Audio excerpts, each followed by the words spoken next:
Intentaremos con puntualidad empezar esta conferencia y yo daros la bienvenida como presidenta de la Asociación Entre Quijote y Sancho, que aunque es una asociación poco conocida, deciros que tenemos un trabajo que realizamos y un programa de actividades que viene encaminada a enriquecernos culturalmente en nuestro proyecto de colectivo y cultural. Agradecer la asistencia a todas y a todos, como no puede ser de otro modo, y agradecer también a la biblioteca el apoyo que nos ha dado el local, no solo en esta ocasión, sino en las anteriores que hemos realizado siempre, una actividad que hacemos anual de carácter más abierto, ¿no? Nuestra asociación es pequeña, tenemos poco espacio y por lo tanto necesitamos que para ciertos conferenciantes, no puede ser de otra manera, en este caso como Julianguita, pues necesitamos un espacio más grande, por lo cual solicitamos la biblioteca y agradecemos enormemente la colaboración de todo el personal de la misma.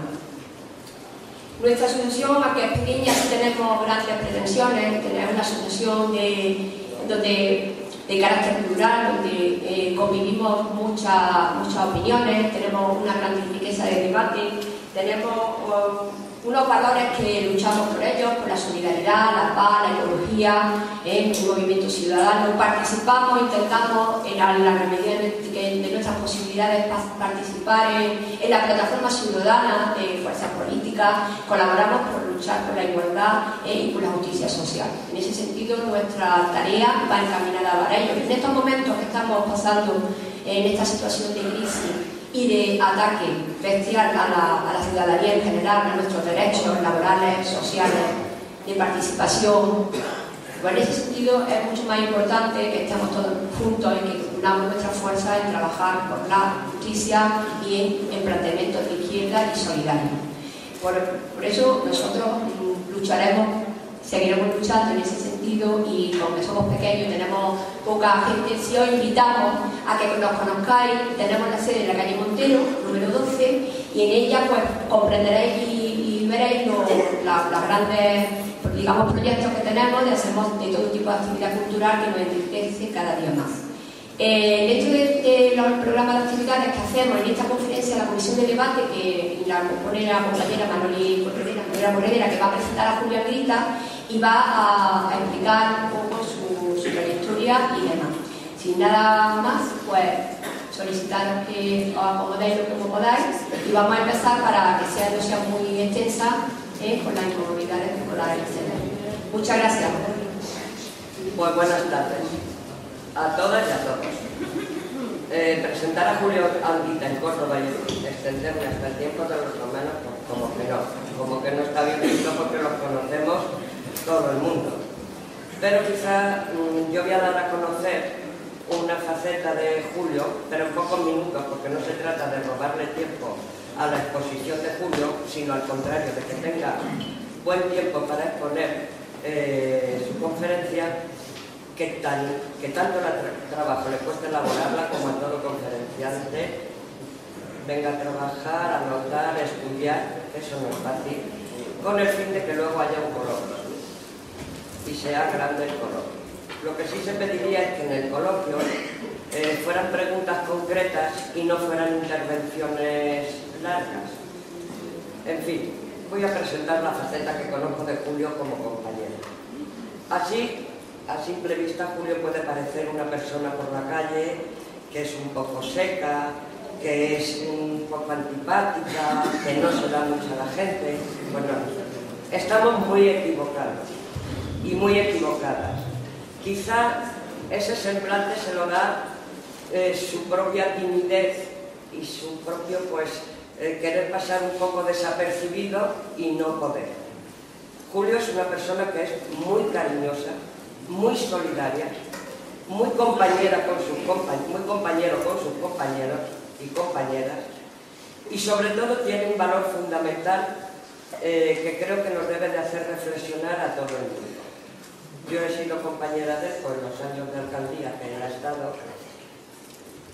El micrófono que parece que no tengo lejos. Yo he sido compañera de él los años que él ha sido alcalde y efectivamente efectivamente en ese ayuntamiento, cuando hemos sido en la primera y en la segunda corporación municipal, cuando hemos sido 9 y 17 concejales, allí se ha hecho lo que el grupo decidía.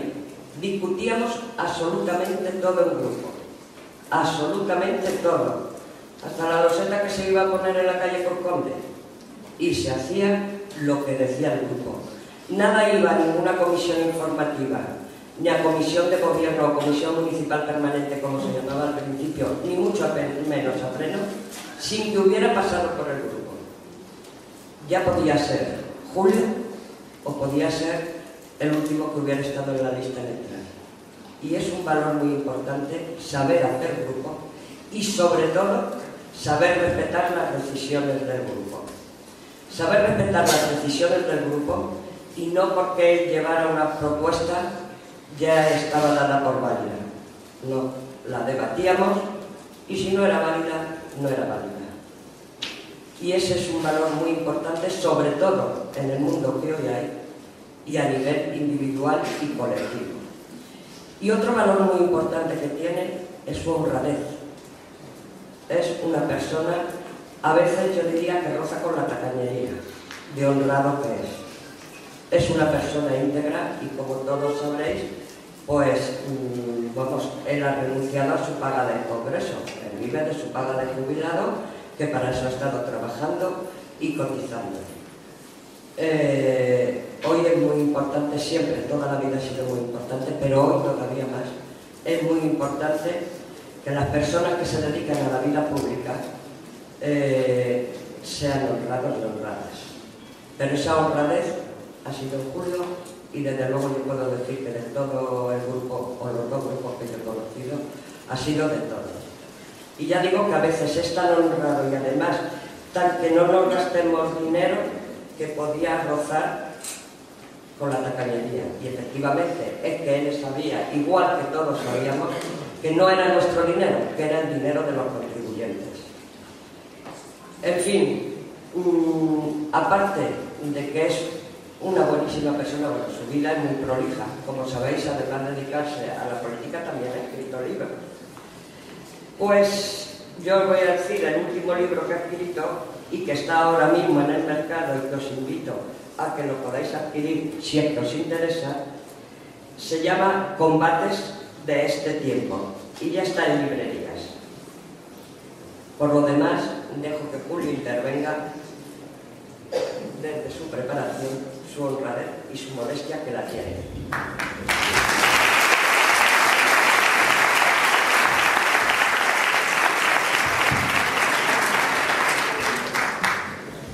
Buenas noches. El colectivo Entre Quijote y Sancho está formado por compañeros y compañeras, pero pese a eso, amigos, cosa que a veces es difícil. Me pidieron que hiciese una exposición que les pudiese servir a ellos para sus debates.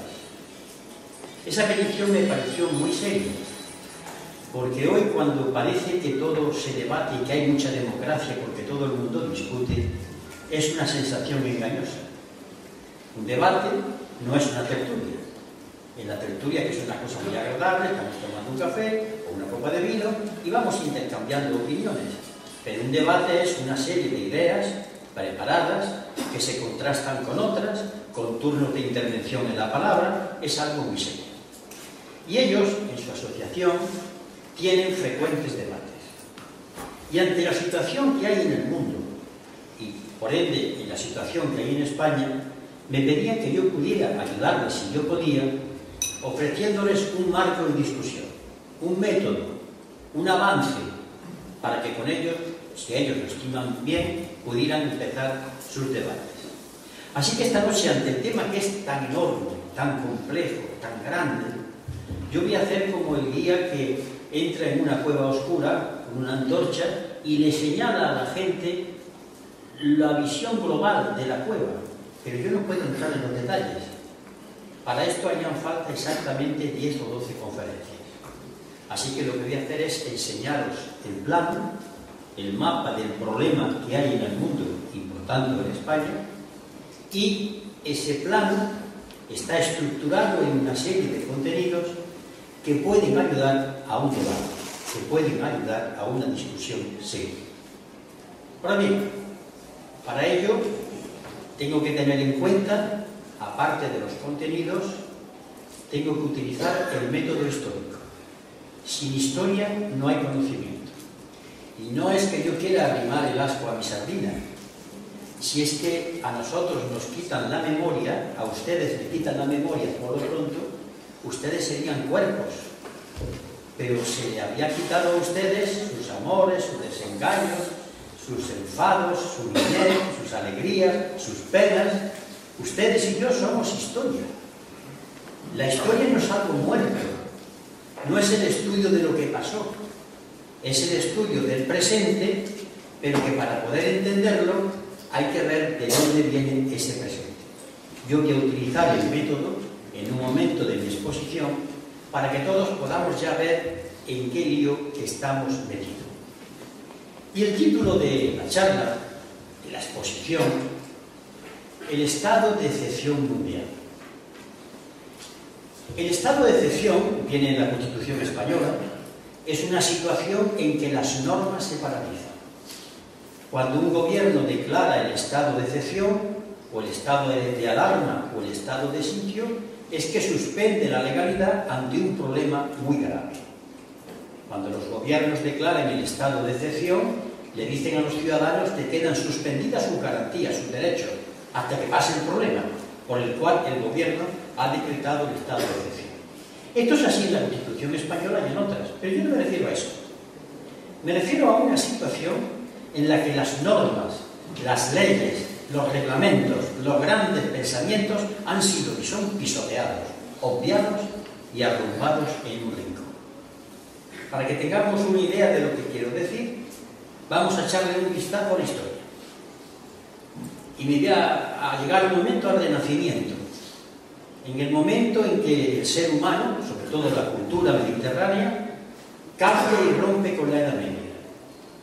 En las iglesias está puesto, donde estaba el Pantocrátor, ese Jesús sentado que estaba dirigiendo al mundo, desaparece y aparece en la Capilla Sistina ese Dios que toca a Adán para crearlo, dándole una importancia tremenda al ser humano. En el Renacimiento empieza el ser humano a ser el centro de todo. En una lucha tremenda a través de los siglos, el ser humano ha hecho conquistas extraordinarias. Para poner simplemente unas cifras, unos datos, 1776, Declaración de Independencia de los Estados Unidos. 1789, Revolución Francesa, libertad, igualdad, fraternidad. Los seres humanos tienen derechos. Derecho a la vida, derecho a la igualdad, derecho a la insurrección, el voto, sufragio universal. Pero avanzando el tiempo, nos encontramos con otro derecho extraordinario, el derecho al trabajo. El derecho al trabajo que en 1808 Constant eleva a una categoría de derecho universal.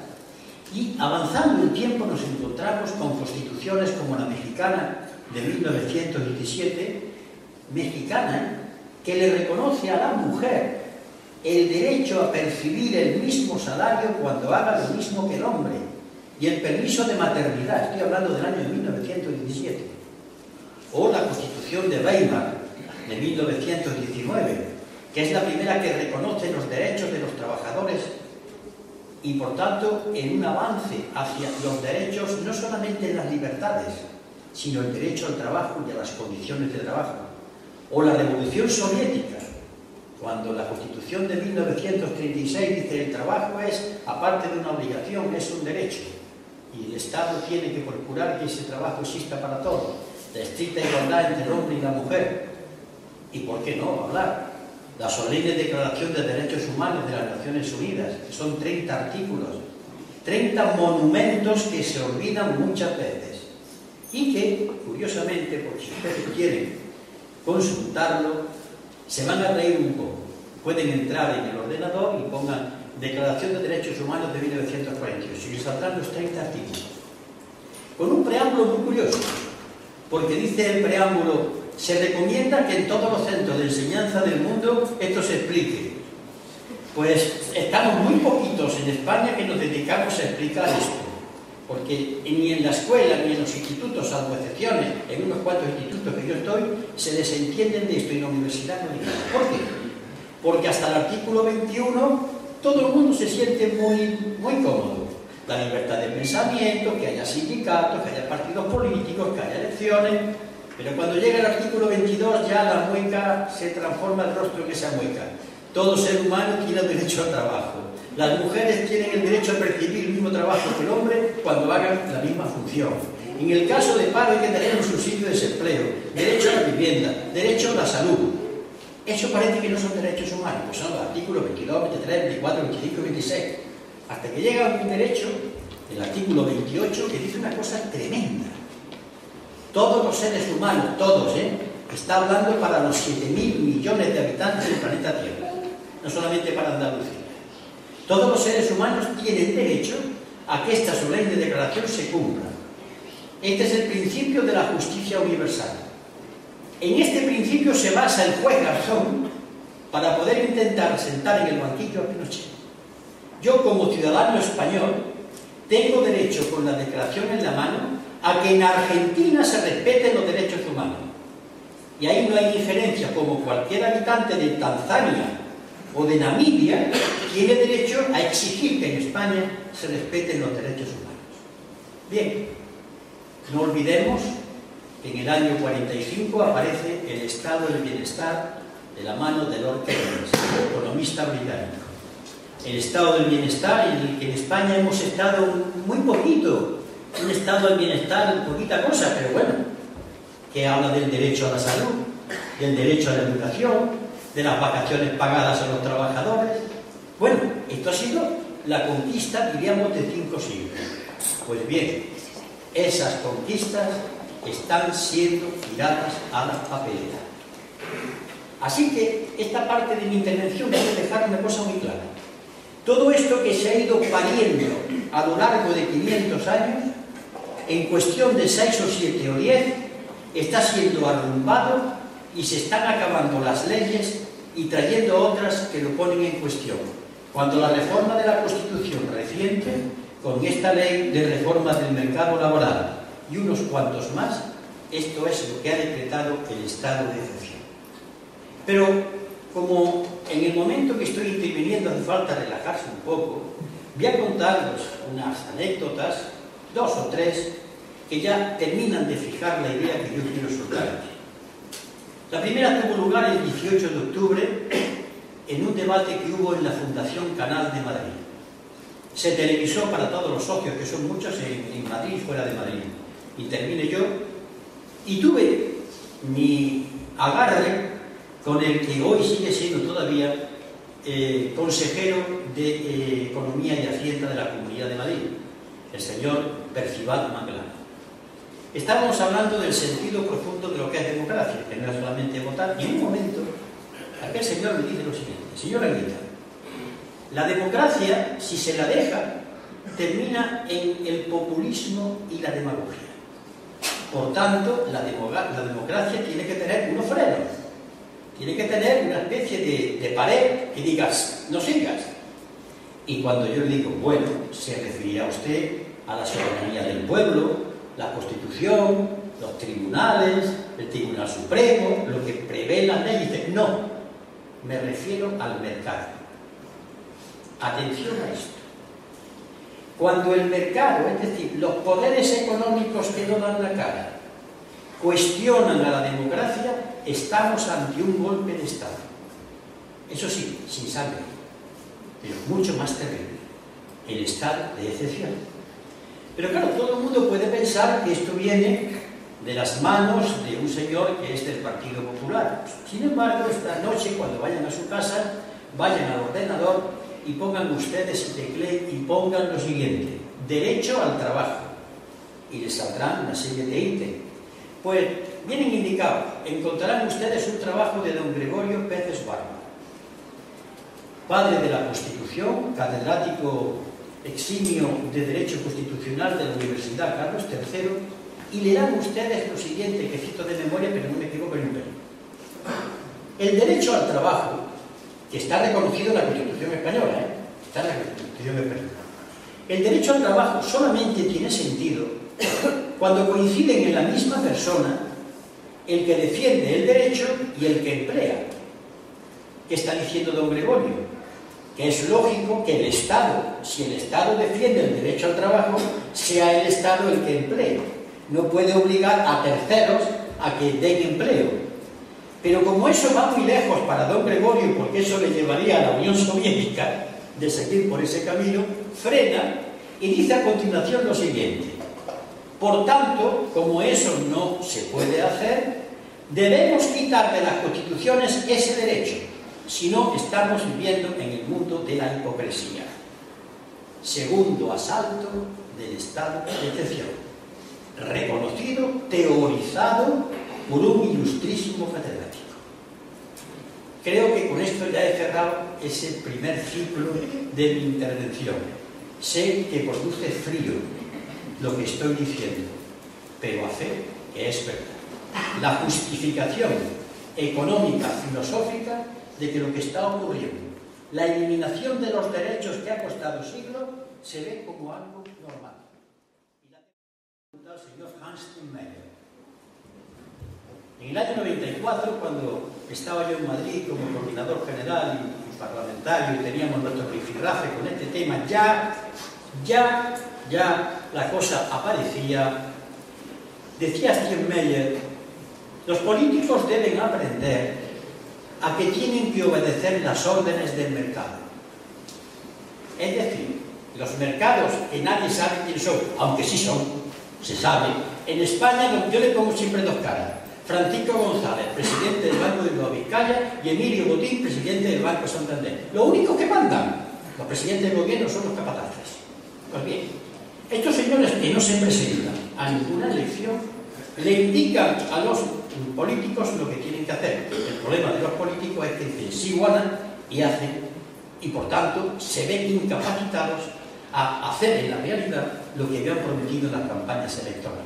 Fin de esta parte de mi intervención, que ya produce suficiente pensamiento para iniciar una discusión. Bien, y ahora paso a recitarles a ustedes, a contarles un documento de la CIA. Lo pueden ustedes teclear perfectamente en su ordenador. Es muy largo. Si cuando quieren después, yo lo puedo dejar, que ustedes lo intenten, meterse en el ordenador y pueden ustedes leerlo. Produce escalofríos. En noviembre del 2008, el Consejo Nacional de Inteligencia de Estados Unidos, órgano de análisis y planificación ligado a la CIA, hizo público un informe titulado Tendencias Globales 2025. Es decir, estos analistas, que son los que le dan los informes al gobierno norteamericano, los que no tienen otra misión nada más que pensar cara al futuro, pensaron y diseñaron un panorama hasta el año 2025.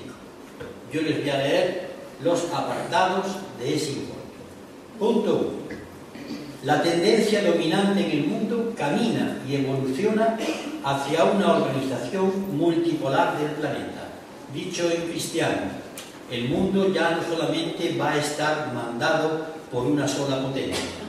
Han aparecido otras potencias que ya no es Estados Unidos.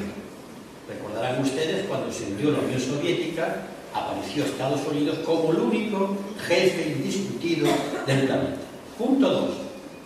Estados Unidos debe ser y será la potencia predominante, es decir, saben que no van a estar solos, pero que ellos tienen que ser, como decimos aquí en los barrios que yo me crié, los cácaros del planeta, los que van a mandar los primus inter pares. Será la potencia predominante, aunque tendrá que adaptarse a compartir parte de ese poder, Punto 3. Algunos de los nuevos gigantes, como China e India, tienen un tipo de capitalismo que no es igual que el de Estados Unidos. En ellos el Estado interviene y ejerce un control sobre los flujos de capital, servicios, personas y tecnología. Es cierto. Dicen que el capitalismo que hay en China, porque el que diga que en China hay comunismo es que seguramente no se ha terminado de despertar todavía, a la hora en que estamos, Pero ese capitalismo es el Estado el que lo imbrica, el que dispone, el que sitúa. No pasa como en Estados Unidos. Capitalismo son, pero tienen un detentador del poder que es distinto. El conflicto central, atención a esto.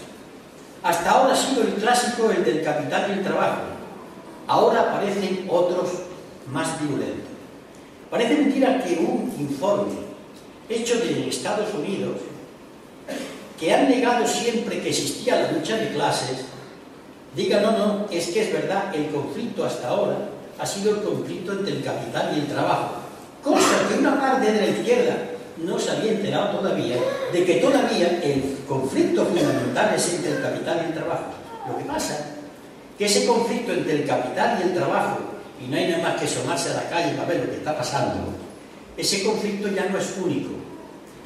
Se le añaden otros conflictos que iremos viendo. Y ellos empiezan a señalarnos. Una crisis ecológica y medioambiental, una creciente reducción de los recursos naturales y una confrontación internacional para dominarlos.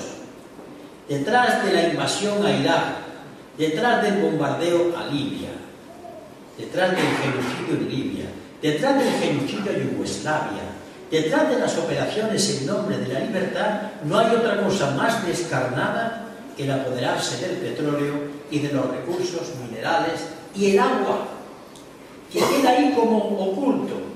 Uno de los problemas de Libia es que tiene la bolsa de un acuífero importantísimo de agua, más agua que el río Nilo. Eso está ahí. Y claro, irán en busca de su explotación. O la compra de tierras que se están haciendo en muchos lugares, obligándole a los nativos a cultivar la soja o una serie de productos que terminan conduciendo a la producción del biodiesel, la biomasa. Es decir, que ya hay más guerras, más enfrentamientos que el capital y el trabajo. El problema de la soberanía alimentaria y la crisis del petróleo y otras energías. Vean ustedes los medios de comunicación a cómo está el precio del petróleo. Es más, hoy mismo, cuando dicen que el futuro está en el turismo, ya empiezan a aparecer dos cosas que dicen que tampoco. Están las compañías comerciales dedicadas a llevar turistas, se están encontrando que se le encarece el petróleo y que están contaminando. Y que ese momento esplendoroso de que por lo menos el turismo va a tirar de la economía, tampoco es cierto en toda su extensión. Y un problema en el que muy poca gente ha reparado. El problema demográfico. Somos 7.000 millones de habitantes en este momento. Dentro de 15 años seremos 8.000. Y en el 2050 cerca de los 10.000. Y además, con desigualdades crecientes. Cuando la gente, los investigadores serios, se meten con la estadística y con los ordenadores, como Peter Russell y otros, y empiezan a barajar datos, sale un estudio de la Universidad de Oxford de hace unos 10 años tremendo. En la época de Napoleón Bonaparte, Napoleón es coronado emperador la noche buena del año 1800, en la época de Napoleón Bonaparte, las diferencias entre los países, hablo por países, los más ricos y los más pobres daban de 5 a 1. Hoy es de 1.500 a 1. Es decir, más habitantes y además con mayores diferencias. Pero la gente sigue teniendo hijos. Y hay un ejemplo que pone los pelos de punta a los dirigentes del capitalismo occidental. Y tienen razón con tener miedo. Un simple ejemplo. Alemania tiene ahora 82 millones de habitantes. Etiopía, 85. En el 2050, Alemania tendrá 70 y Etiopía 175. Ya un frío recorre cuando consideramos que es lo que hay aquí. Porque además, estos países, esa población que crece de esta manera, sus habitantes tendrán menos de 35 años. Y en el occidente rico, con esas bolsas de pobreza, serán muchísimo mayores, serán poblaciones envejecidas. Pero hay más todavía. Haciendo los cálculos de los países que se llaman BRIC, Brasil, Rusia, India, China, estos países emergentes, hay una población enorme porque son cerca de casi la tercera parte de los habitantes del planeta o más, que dentro de poco, de aquí a 10 años, alcanzarán un nivel de tener sus clases medias. Se considera, según los estudios de los americanos, que es clase media aquellos que tienen un ingreso al año de unos entre los 25 y 30.000, diríamos, euros. Eso es clase media. Una clase media, ustedes piensen que eso son a 2.000 euros al mes, según las pagas que se cobren, pero ustedes piensen que esta gente, cuando acceda a tener ese dinero que ya lo están tocando, querrán vivir como nosotros. Bueno, los que vivan. Querrán tener el acceso a la doble vivienda, triple vivienda, al tercer automóvil, a la contaminación, y a ver quién le dice a esos que no tienen derecho. ¿Cómo que no? Pero es que el planeta, sí, pero yo también tengo derecho. El problema está ahí. Con lo cual, este informe de la CIA es un informe de un rigor científico tremendo. Otra cosa son las intenciones. Pero, para terminar el informe, dice así: el concepto de seguridad es ya totalmente militar. Porque hasta ahora había un concepto de seguridad que yo he defendido en mis intervenciones en el Congreso de los Diputados. Miren ustedes, la seguridad no es una cosa militar. Una población está segura cuando tiene trabajo, cuando tiene un techo, cuando come todos los días. Eso es una población segura cuando tiene... ¿sí? No. Ahora ellos dicen que eso no es seguridad.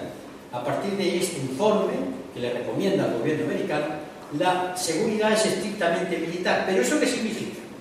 Primero, que hay que controlar los recursos del planeta, que hay que controlar el agua, la energía, la tierra, la producción. Estamos ya hablando de la fuerza militar para apoderarse de los recursos perjudicando a otros. Es la lucha de la selva, altamente tecnificada.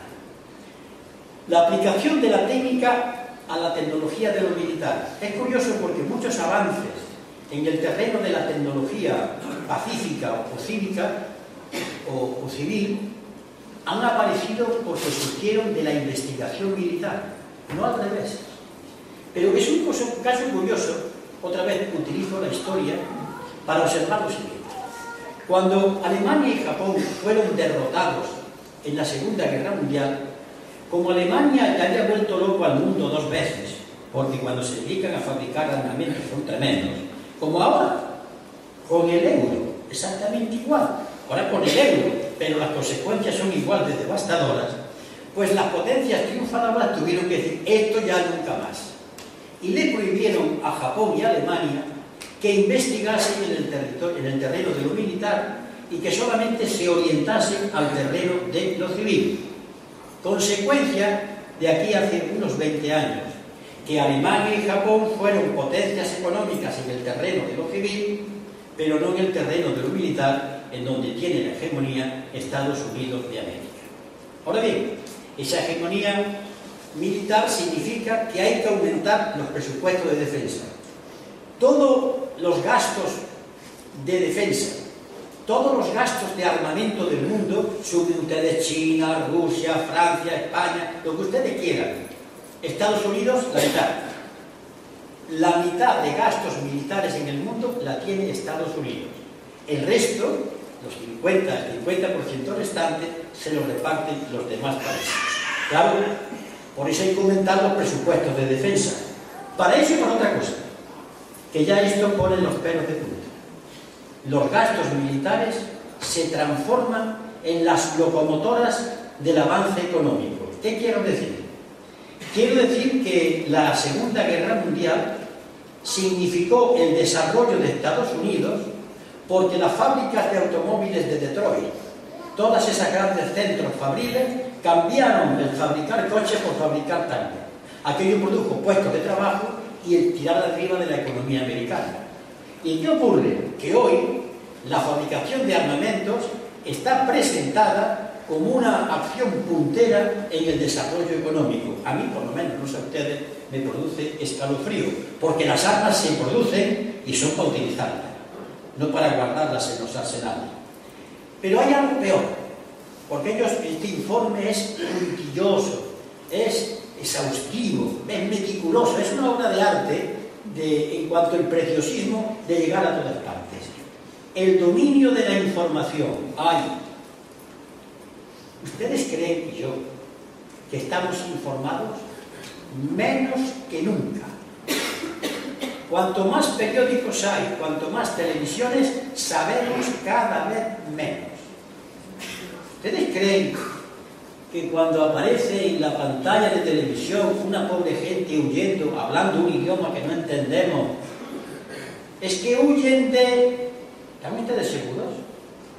Cuando se sabe al cabo de los años que aquella pobre gente que huía hablando un idioma que no entendíamos, huía de los bombardeos de la OTAN, no de los yugoslavos. ¿Ustedes creen que cuando ven esos patos que se están ahogando en petróleo como consecuencia de que el satánico Saddam Hussein ha explotado pozos, nos enteramos después que ocurrió en Alaska, donde un barco que llevaba petróleo encalló y derramó el petróleo? Nos enteramos después. Hoy estamos menos informados que nunca. Yo a mis conciudadanos les tengo que alertar. Cuando ustedes se pongan delante del televisor, hay que ver la información, estén ustedes siempre en guardia. No bajen la guardia nunca, sea quien sea el que salga allí, porque están manipulando. El lenguaje es tremendo, porque ustedes ven fotografías, o ustedes pueden escoger entre la fotografía, o ustedes le dan una fotografía, le dan un reportaje a alguien que lo ha hecho. ¿No han pensado ustedes que lo ha hecho? Imagínense lo siguiente: yo estoy hablando aquí y hay una cámara que está cogiendo mi intervención. Y le dice, por ejemplo, le dicen al periodista, pon en radio, pero no pongas la conferencia de Anguita porque es larguísima, pon 50 segundos. Y el pobre chico, la pobre chica, tiene que escoger ella 50 segundos, a su leal entender y saber. Y ella entonces me corta a mí 50 segundos. Y además con su buena intención del mundo, no en la conferencia. Imagínense si lo hace con mala intención. Pero ustedes ven la intervención de Anguita, 50 segundos que ha cogido cualquiera. Esa manipulación de la información es tremenda y llega a todas partes. De tal manera que en las guerras que suelen emprender la OTAN o los Estados Unidos, que tanto monta tanto, son los mandos militares los que le dicen a los periodistas hasta dónde tienen los límites de información. Y eso lo sé yo por experiencias no agradables vividas por mí. Le dan la información seleccionada. Ustedes no saben si los muertos en Siria son muertos de unos o de otros. Ustedes saben si en Libia fue el Gaddafi o fueron los otros. Fue una revuelta como Túnez o Egipto, fue un levantamiento de otros. No lo saben, no lo sé yo. Lo que pasa es que yo, si leo y estudio, intento averiguarme como puedo con mi brújula, ayudado por los que saben más que yo y otros, para saber moverme en ese mundo tremendo, porque no me puedo influir por sus informaciones. Pero no solamente es el dominio de la información, el dominio del ocio. Aquí sí que caemos todos. La maquinita. Juegos que incitan a la violencia. Juegos donde el malo tiene una determinada característica. Juegos donde el que está marginado es sinónimo de delincuente. Juegos de las superpotencias y los superhéroes, encarnaciones perfectas del fascismo, más de alquimia y más refinado.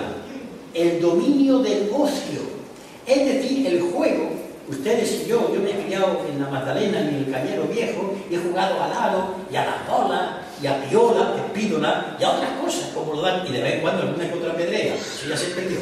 Pero quiero decirle que ese juego no estaba controlado por nadie.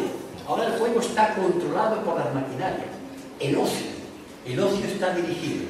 Y ya, para terminar, buscan la creación de un modelo, que lo voy a decir, me perdonen ustedes mi malísimo inglés, es "There is no alternativa". No hay alternativa.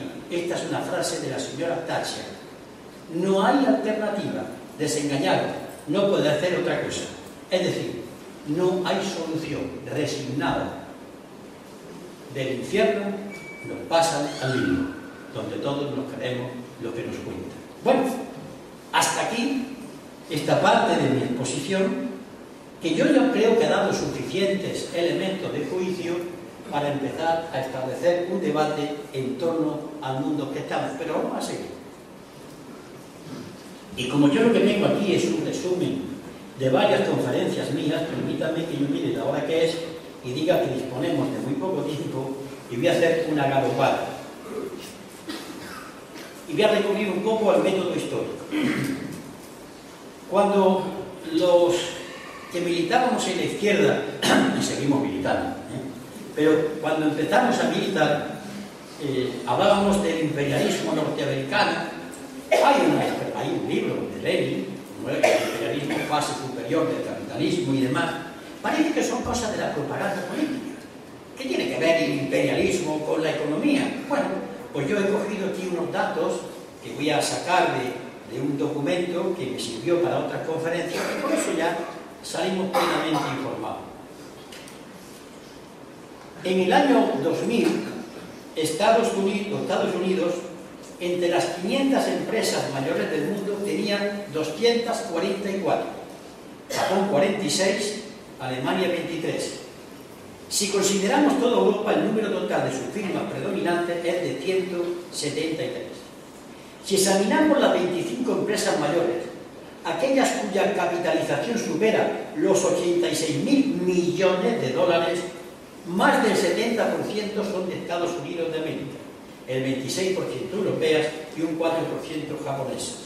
Si reparamos en las 100 más grandes, el 61% son norteamericanas, el 33% europeas y el 2% japonesas.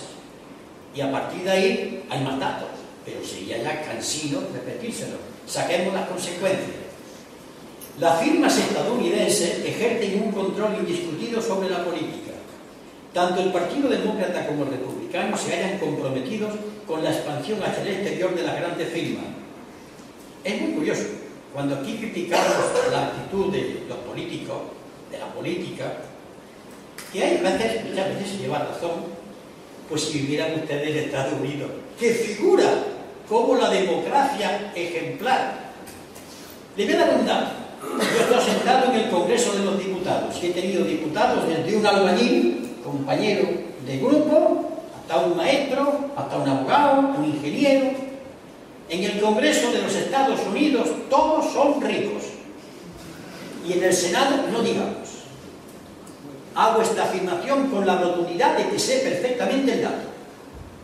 Las campañas electorales están pagadas por las empresas y es lícito y legal.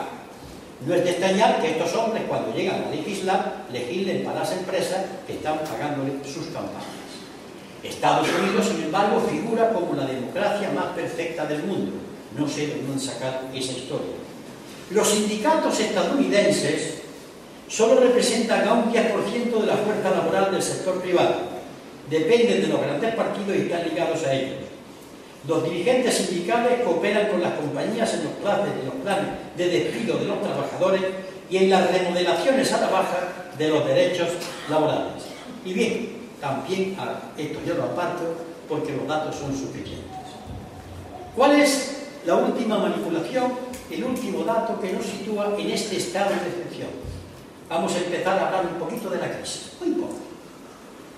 Todo el mundo habla de la crisis, pero enseguida me llama la atención no que hable de la crisis, a mí me gusta que la gente hable de lo que está pasando, sino cómo habla. Hace muchos años, cuando empezaban las libertades en España, a pasarme un día por el mercado de la Plaza de la Mosca, me llamó la atención cuando vi en una pequeña tienda precios democráticos. ¿Qué pasa? Que en aquel momento la palabra democracia era la palabra de moda. Y todo era democrático. Como en un momento en España todo era Europa, viva Europa, hasta le faltaba una sevillana. ¡Qué buena Europa! Todo el mundo, somos europeos, a la moda. Pues bien, al hablar de democracia o de Europa, nos encontramos que la gente habla de la crisis como algo malo, pero que nadie sabe de dónde ha venido. La crisis, cuando aparece el nubarrón, ¿quién lo trae? Bueno, ahora decimos nosotros, bueno, los traen los vientos de las Azores, los diferencias de presión. Antes se decía, el dios del viento, el dios del trueno. Nadie ha traído esta crisis. es la primera falsificación de la verdad. Pero la gente no se lo pregunta, y hasta que la gente no se lo pregunte, seguiremos así. Esta crisis, ¿por qué ocurre? Y la respuesta es muy sencilla. Las crisis forman parte de la naturaleza del sistema capitalista. Y para eso no hay que buscar muchas cosas. Después un chico llamado Carlos Marx y otro Federico Engels, que en un documento tremendamente malo, llamado Manifiesto Comunista, pues analizan el sistema capitalista en el año 1848, y se ha dicho ya pronto, y van diciendo, eran hombres que estudiaban. Don Carlos Marx dejó las pestañas en muchas bibliotecas estudiando, y don Federico Engels también. Y vieron que el sistema generaba dentro de él mismo una crisis. ¿Y por qué? Atención a este diagnóstico hecho tanto tiempo, hace más de 150 años.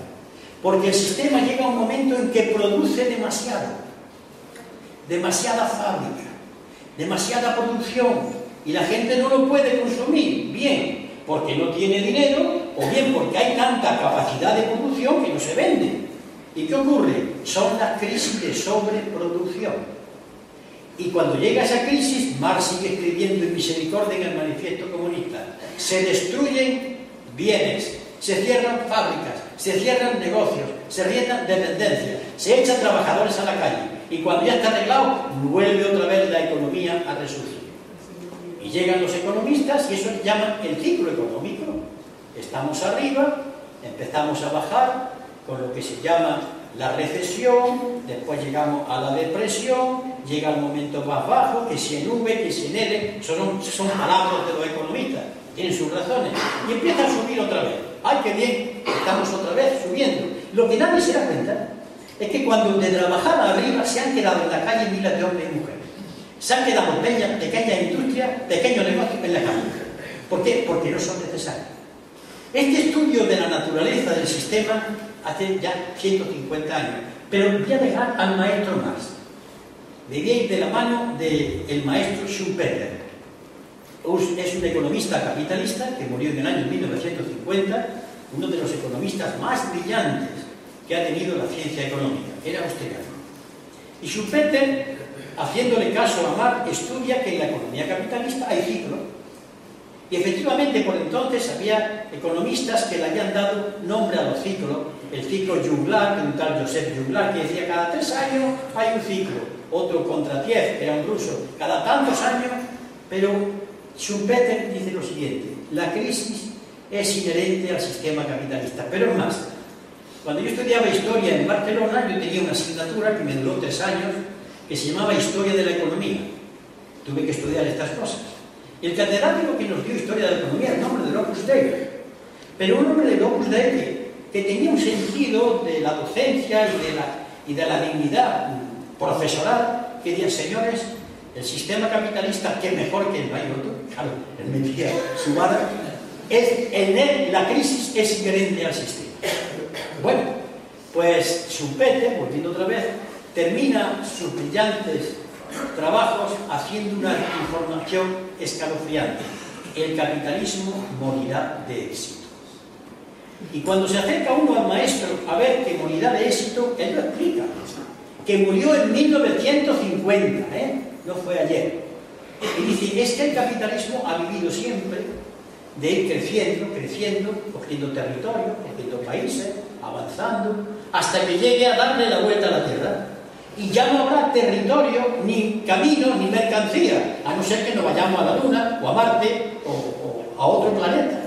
Por tanto, llegará un momento en que se va a encontrar consigo mismo en una gran contradicción en luchar los grandes contra los grandes. Han redondeado la faz de la Tierra. Repito, año 1950, cuando este hombre teoriza. Crisis, por tanto, ha habido muchas. La más importante es del año 1929. Una crisis tremenda que aparece en Nueva York y que empieza a remontarse porque el presidente norteamericano tiene la suerte de conocer a un economista, yo creo que después de Carlos Marx, voy a decir, John Maynard Keynes, Lord Keynes, que es inglés, es un economista que después de Marx y después de Adam Smith tenía que estar, aunque capitalista lo digo, pero un hombre de un gran conocimiento, que se da cuenta de que el sistema tiene crisis y él, para salvar al sistema, idea una idea que lo salve, pero para que no se muera. Le voy a poner un símil. Tienen ustedes a un enfermo y ya no hay solución para ese enfermo. El enfermo, que le hagan lo que quieran, que él no, y dice el médico, yo te voy a salvar, pero muchacho, te tienes que levantar de la cama, te tienes que tomar la medicina, te tienes que aguantar, porque es la única manera. Y entonces Lord Keynes, el presidente Roosevelt, pone en marcha lo que se llamó el New Deal, que es ni más ni menos que una visión de la economía para salvar el sistema. ¿Pero cómo? Cuando se dan cuenta de algo que es de cajón hoy en día, que los trabajadores, aparte de estar ocupando un puesto de trabajo en una fábrica, es de cajón. Y entonces, ¿qué hace Lord Keynes? Incide en el presidente norteamericano y llega a gravar al capital hasta el 95% de la renta, y se quejan aquí en España los señores de dinero, el 95%. Pero aquellos capitalistas inteligentes se dan cuenta de que ellos van a desembolsar el 95% porque van a seguir ganando dinero, pero su sistema se va a salvar. Y Keynes está en la base de eso que se ha conocido el estado del bienestar. Lo que pasa es que a Keynes le hicieron caso en esto y no en otra cosa. Para evitar lo que está pasando en el intercambio desigual, los países ricos engañan a los países pobres, inventó una idea.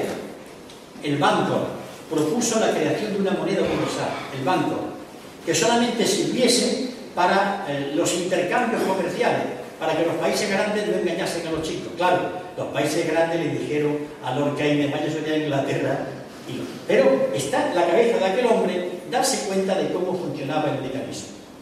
A partir de ahí conocemos la etapa de la prosperidad, porque se pone en marcha la industria del armamento, estoy hablando de la Segunda Guerra Mundial y la posguerra mundial, hasta que llegamos a los años 70, donde hay otra crisis. Una crisis, la crisis del petróleo, de la cual todavía no nos hemos salido. Porque las crisis económicas no duran meses. Por eso es cuando yo oigo a algún que otro presidente del gobierno decir, no, sí, ya mismo vamos a salir. Vale, ya mismo vamos a salir. Su noción del tiempo es de un minuto. Y él no sabe que el problema de ahora es gravísimo. Bueno, en el año 70, el capital empieza a intentar poner medidas ante la enormidad de la crisis. Y son 3 momentos precisos en los que esa crisis se va intentando remediar. Los primeros que intentaron remediarlo fue la señora Thatcher y el señor Reagan. Y esos no se andan ponchinitas. Cogen el bisturí, estado del bienestar, fuera. Los sindicatos desarmados, derrotados, destruidos, a través de muchos medios a su alcance. La transferencia de renta de los más pobres a los más ricos, al contrario de lo que hacía Robin de los Bosques, que se lo quitaban, dice, a los ricos se lo daba a los pobres, entonces se lo quita a los pobres y se lo da a los ricos. Pero ocurre algo tremendo. Es que se dan cuenta, aquí tengo las tablas, no voy a coger papeles para leerlas ahora, que no se arreglan. Que los crecimientos habidos en la década de los 60 son superiores a las medidas que Thatcher y Reagan han hecho en la década de los 80. Entonces aparece el segundo intento de solucionar el problema. Y aparece la globalización. Ese concepto que yo he explicado otras veces cuando la globalización estaba en su apogeo. ¿Y qué es la globalización?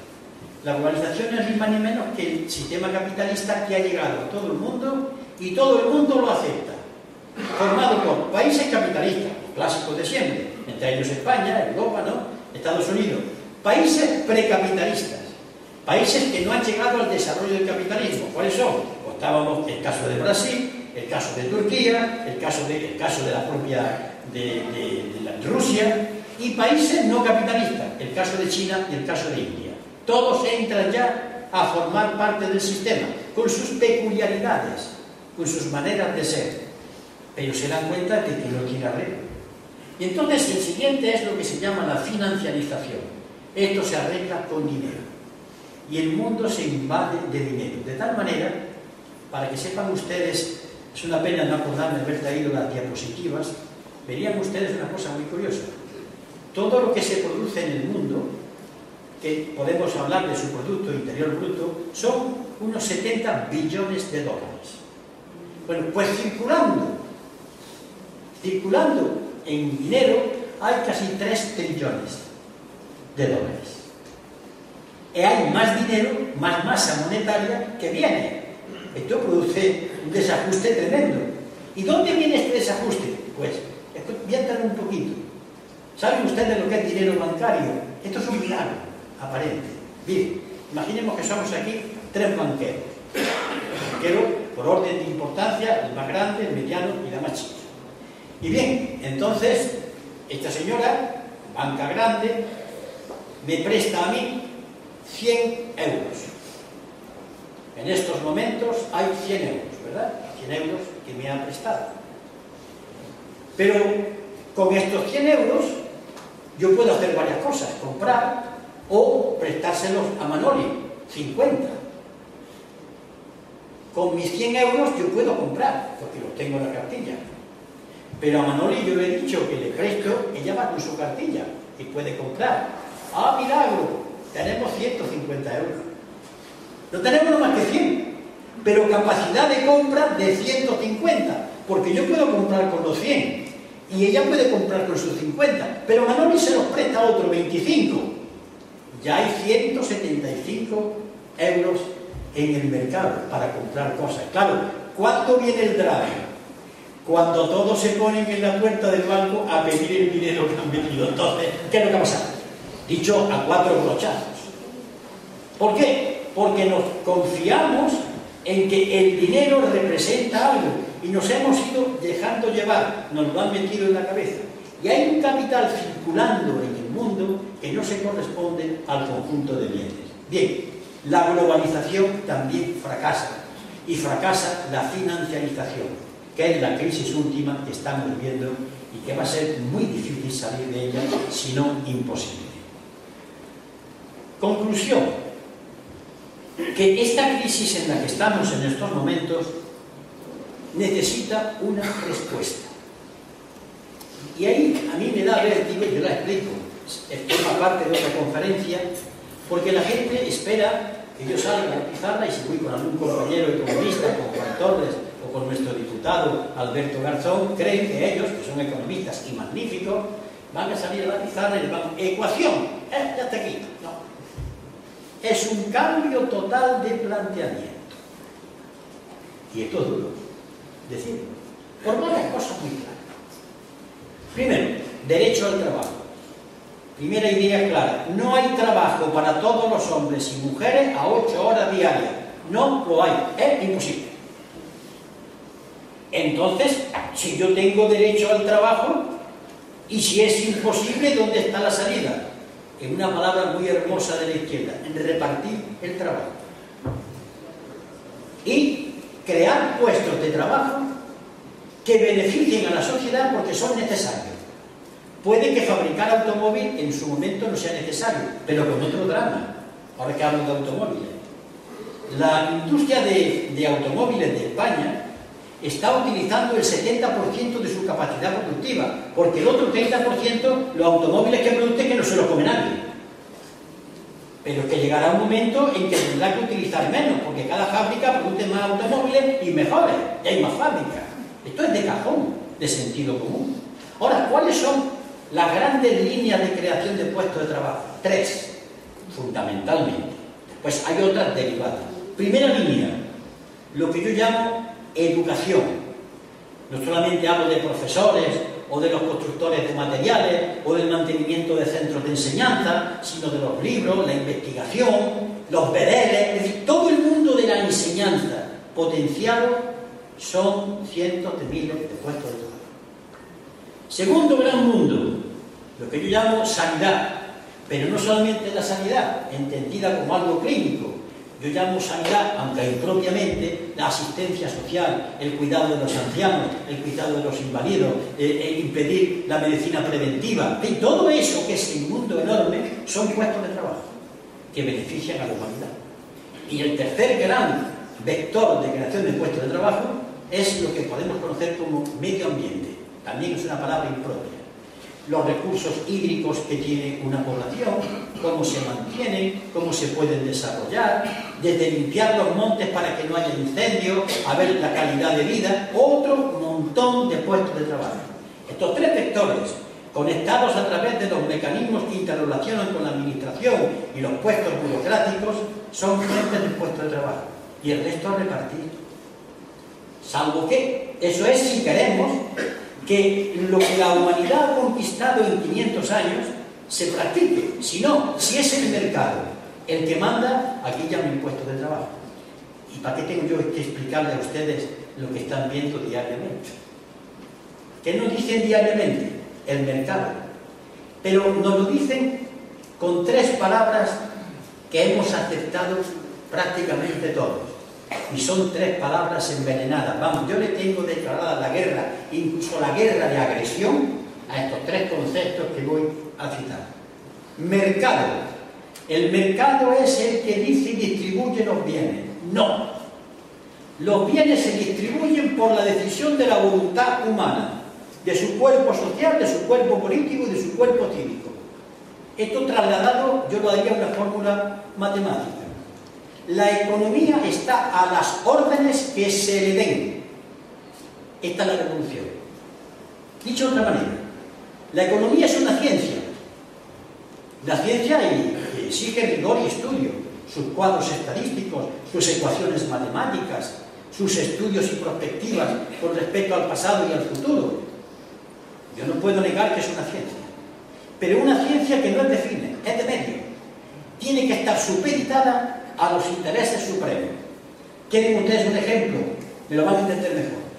No me negarán ustedes que el que estudia arquitectura es también un señor que tiene que saber mucho. Un arquitecto es una carrera importante. Pero ustedes le van a encargar al arquitecto que les construya una casa o un chalet. Ustedes le dicen al arquitecto lo que quieren. Quiero la casa que esté orientada a tal sitio, que me sirva porque tengo tantos niños, el corredor. Ustedes al arquitecto le ordenan la directriz y el arquitecto con su ciencia la cumple. Eso es lo que yo digo de la economía. Lo que yo no puedo admitir que desde la economía le den órdenes a la sociedad. Y lo que no encaje para su visión de la economía está supeditado. No, la economía se tiene que someter una vez diseñada la sociedad que yo quiero. Por ejemplo, quiere una sociedad de pleno empleo, economista, empezar, ya está. Yo da una serie de ideas. Ese es el cambio revolucionario. Hasta que no lo demos, no hay arreglo. Y otra cosa, no, la economía no tiene solamente a alguien al que obedecer, uno solo. Tiene otro, la biosfera, el medio ambiente. No puedo hablar de crecimiento económico atentando contra la vida humana, de esta cosa que somos nosotros, seres humanos únicos e irrepetibles, y por tanto aumentar la economía destruyendo árboles en el Amazonas, contaminando agua, contaminando mares. Aquí aumenta esto. La economía tiene que obedecer el mantenimiento de la economía. Pues bien, mercado, competitividad, idea salvaje, tremenda, que ha calado en la población. Tenemos que vender más barato. ¿Y por qué? Porque si nos metemos en el camino de que tenemos que vender más barato, les voy a decir a ustedes una cosa. Entren esta tarde también en el internet, o esta noche. Tecleen ustedes la palabra competitividad. Pierden ustedes una horita, hombre, no está mal, miren eso. Y se encontrarán ustedes que las características de la competitividad, es decir, que una empresa, para poder ser competitiva, para vender, da 8 características. ¿Saben ustedes cuál es la primera? Organización de la empresa, calidad de la investigación, trato a los trabajadores, relaciones laborales, y al final, y no como algo seguro, pone salario. La política actual es al revés, ha puesto los salarios como la condición primera para la competitividad. ¿Pero por qué? Muy sencillo. ¿Qué hacía España antes del euro, cuando se encontraba que traía del extranjero muchas cosas, porque aquí no hemos gastado ni un duro en investigación, que sería otro problema? Todavía recuerdo, acordándome del señor ministro y de sus progenitores, que no tenían culpa, aquel ministro de Industria que dijo: la mejor política industrial es la que no existe. Bueno, así nos va en este país. Bien, el caso es que la competitividad la hacen exclusivamente en los salarios. Decía lo del euro. ¿Qué hacía España cuando quería vender sus productos? Pues devaluaba la peseta. La peseta valía menos, con lo cual los productos que se hacen salen más baratos y yo los vendo. Claro, la importación era más cara, se procuraba no importar. Pero yo no puedo devaluar la moneda, porque la moneda es el euro. Y como no puedo devaluar el euro, porque creo que somos 15 países donde el euro, ¿cómo consigo la competitividad? Y aquí está el secreto. Pues abaratando la mano de obra. Oye, lo que están haciendo. Pero eso tiene su razón ahí. No es porque el presidente Rajoy y el presidente Zapatero fueran seres malvados, sino simplemente porque tienen una lógica. Y mientras nosotros los ciudadanos, en vez de insultarnos, aprendamos su lógica, esto es una guerra. Un ejército tiene que ver cuál es el plan de batalla del otro si le quiere ganar. Un ejército no puede decir, sois unos miserables, unos asesinos. Tiene que entender cómo funcionan sus mecanismos para poder derrotarlo. Y por eso hay que saber estas cosas. Hay que ponerse en su mente, para derrotarlos en su mente. No solamente chillar y aceptar sus valores, porque aceptamos el valor de la competitividad. Y además, si todos los países del planeta entran en la competitividad, esto se llama, dicen los latinos, contradictio in terminis. Imagínense que en el planeta Tierra hay 204, 205 países, estados, mejor dicho que países. Si todos tienen que ser competitivos, si todos tienen que exportar más que importar, ¿a quién le venden? ¿A quién? Si los tres tenemos que ser competitivos, ¿a quién le vendemos? Pero esa contradicción parece que no se dan cuenta. ¿Y saben ustedes cuál es al final de la competitividad lo que hay aquí? Ya hablarán un poco en matemáticas, se estudian los infinitesimos, los infinitesimales, inspirados en Leibniz, que todo se puede ir dividiendo hasta el infinito. ¿Saben ustedes a dónde termina la competitividad por este mecanismo? En el trabajo esclavo, que ese sí que es barato. Se le da de comer al esclavo, se le mantiene, se le cuida la salud para que produzca, pero esa es la lógica. En las relaciones laborales con los inmigrantes, lo que está pasando con los nuevos contratos laborales en base a la competitividad es buscar el que produzca más gastando menos. Esta es la palabra competitividad, no basada precisamente en la mejora de la calidad técnica. Y por último, la tercera idea salvaje, bárbara, pero que la aceptamos, el crecimiento sostenible, el gran disparate.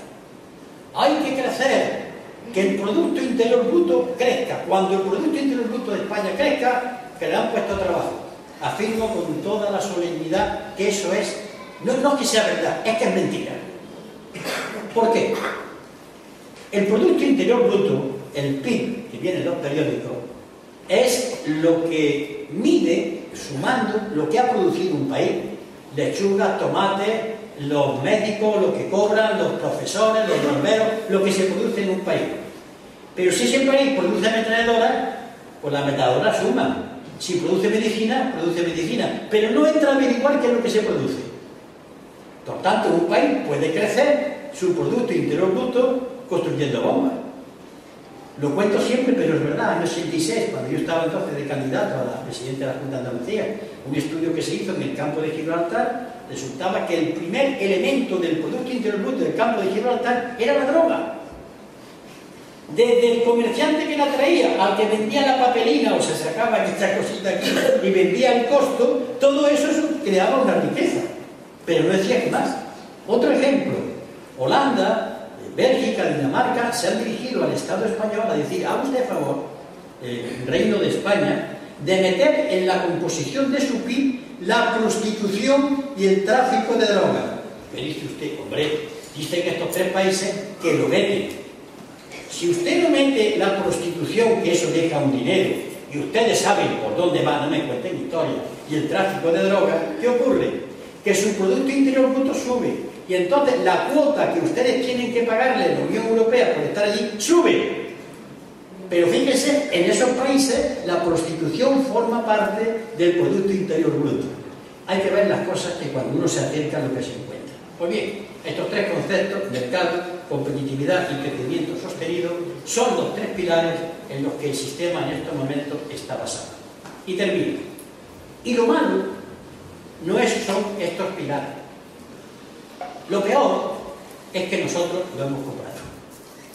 Lo malo es lo que yo escucho estos días cuando mis conciudadanos o cuando yo estaba hablando en un instituto o dando una conferencia y dice: hombre, señora amiguita, es que hemos vivido por encima de nuestras posibilidades. ¿Tú? ¿Yo? ¿Por encima de nuestras posibilidades? ¿Pero qué estás diciendo? Me recuerda el esclavo que encima a sus males se lo imputa a él. Le han metido la conciencia de pecado a la pobre víctima. La víctima es la culpable de su miseria. Pero lo hemos asumido. Hombre, señora Anguita, es que aquí hemos derrochado. ¿Quién? Hablamos de campos de aviación, hablamos de palacios. ¿Quién ha derrochado y en qué se ha derrochado? Pero la gente, hombre, no hay derecho. No hay derecho en que ese está parado y cobra porque está en un trabajillo. Seguramente que eso no es correcto. Pero si queremos meterle mano a eso, oye, ¿por qué no empezamos por meter en la cárcel a Emilio Botín? Sí, que está fuera de la cárcel gracias a doña Teresa Fernández de la Vega, vicepresidenta del Gobierno de España, que le dijo al fiscal que no siguiese con la investigación. No me he inventado muchísimo. Lo afirmo con toda rotundidad. O el presidente del Consejo de Administración del Banco de Santander, también indultado por el gobierno. No son que se me caliente la boca, sé lo que digo perfectamente. Claro. Pero le echamos la culpa, o algo peor. Coño, pero es que tienes un puesto de trabajo, un privilegio y un derecho. Fijaros el estado de excepción. El derecho se transforma en privilegio. Es la prostitución total del derecho y de la justicia. Hacer a alguien que tiene el derecho al trabajo una especie de privilegiado. Pero esto lo hemos asumido. Y así, en parte de la población, cuando los funcionarios le han metido mano, y los funcionarios son muchos, los médicos, los bomberos, los policías municipales, los oficinistas, yo qué sé, hombre, está bien, que trabajen. Y te lo dice otra gente que está en circunstancias y no se pone a pensar qué le pasa a la banca. Este es el primer gran combate contra las maledicencias que nosotros aceptamos y hemos creído. Bueno, yo no sé si da un panorama suficiente para hacer 1001 debates como las noches famosas, pero lo que he pretendido es inquietar para que ustedes, bueno, le den vuelta a la cabeza. Y lamento que si esta noche ustedes no pueden dormir bien, no sé.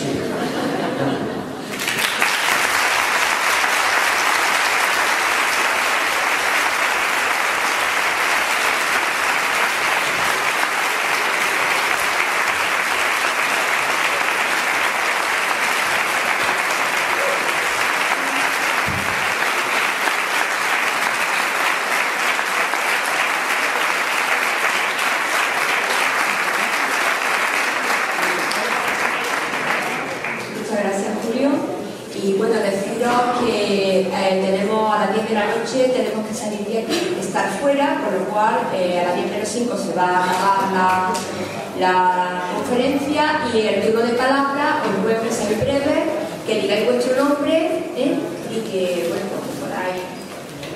Vamos a ver. Cada 3 personas se va a contestar, ¿vale? Bueno, empezamos. Este señor de aquí, el señor de allí y aquel. De momento hay 3 señores, ¿vale? 4. Bueno, pues ahora seguimos. Ahora mismo 4 personas, ¿vale? ¿Usted? Hola, buenas tardes. Muchas gracias por la conferencia. Me llamo José Molina y mi pregunta es sobre un acontecimiento histórico bastante importante de los últimos años, que es el 11S, los atentados de las Torres Gemelas. Porque ha tenido un gran impacto en la historia reciente, porque se provocó la guerra de Afganistán, de Irak, etc. La pregunta es, si cree usted que es verdadera la versión oficial que nos han dado de las Torres Gemelas, que fue Bin Laden, o si quizás fue una demolición controlada, como están diciendo, una asociación de cerca de 1.700 arquitectos e ingenieros por la verdad del 11S. Y la segunda cuestión es de quién realmente hizo eso. ¿Fue Bin Laden o fue lo que usted llama los mercados? Que en realidad detrás de eso hay unos nombres y están barajando la hipótesis de que sea un gobierno en la sombra, una élite, un grupo de gente que toma las decisiones de forma deliberada. Esa es mi segunda. Señor, que... Buenas noches, mi pregunta va encaminada a la banca y al señor Eugenia y al señor Francisco González, lo van a nombrar usted. Y yo... al señor Francisco González. Francisco González. Sí, sí. Mi pregunta sería, ¿no será que los partidos políticos no tienen autofinanciación suficiente y tienen que recurrir a la banca y son los presuntos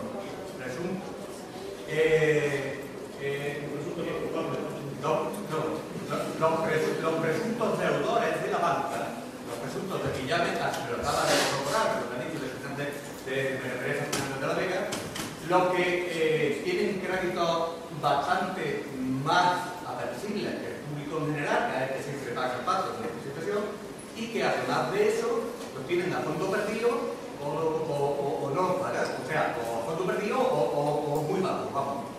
A mí me gustaría que hubiera una ley de financiación de los partidos políticos y de los sindicatos, en los cuales, pues, todos los asociados tengan unos y otros, pues, efectivamente hicieran frente a situaciones que no tiraran los dineros como lo están tirando los partidos políticos para financiar campañas del estilo de una general. Quiero brevedad para yo poder hablar. Vale, bien, pues, sigo entonces con la mi segunda pregunta sería, ¿por qué los políticos no tienen responsabilidades cuando mienten en las generales o en las elecciones de cualquier tipo y después hacen lo contrario de lo que efectivamente hacen? ¿Y por qué no pagan cuando van a la cárcel por defraudar como no están haciendo? ¿Y por qué no devuelven ese dinero a los ciudadanos y demás? ¿Por qué no lo hacen? Y una pregunta más. La legislación, ¿cómo puede cambiarse? Por el consenso de dos partidos políticos mayoritarios en este país, sin que haya un referéndum que determine que efectivamente son los ciudadanos los que los dueños de la Constitución. ¿Cómo se puede cambiar eso?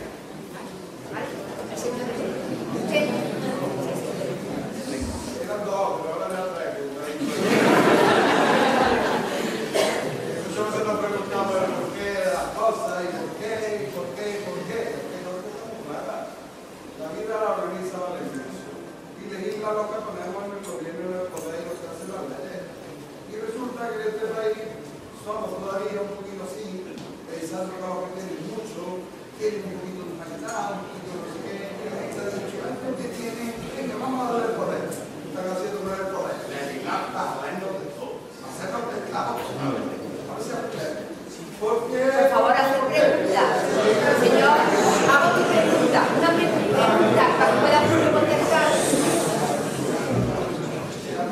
¿Ya? ¿Ya?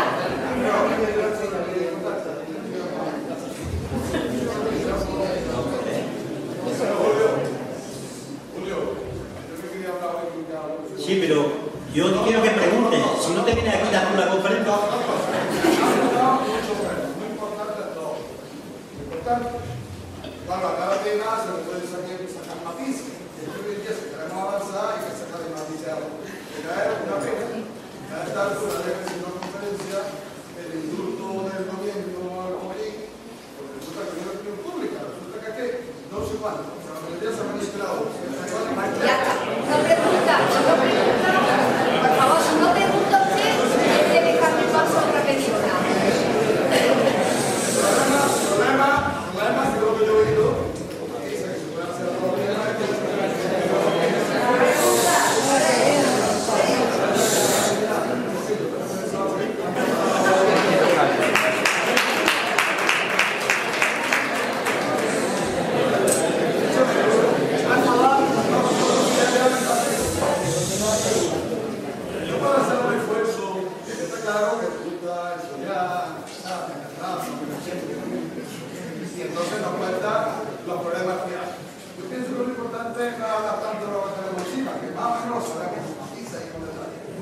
esto es salida a la situación.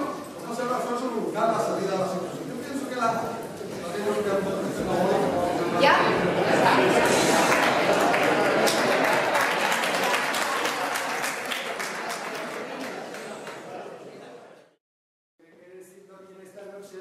Me gustaría, pues un poco en la línea de lo que acaba de decir el compañero, que nos dé una visión un poco más que salida, que alternativas, que podemos hacer en positivo ante esa situación.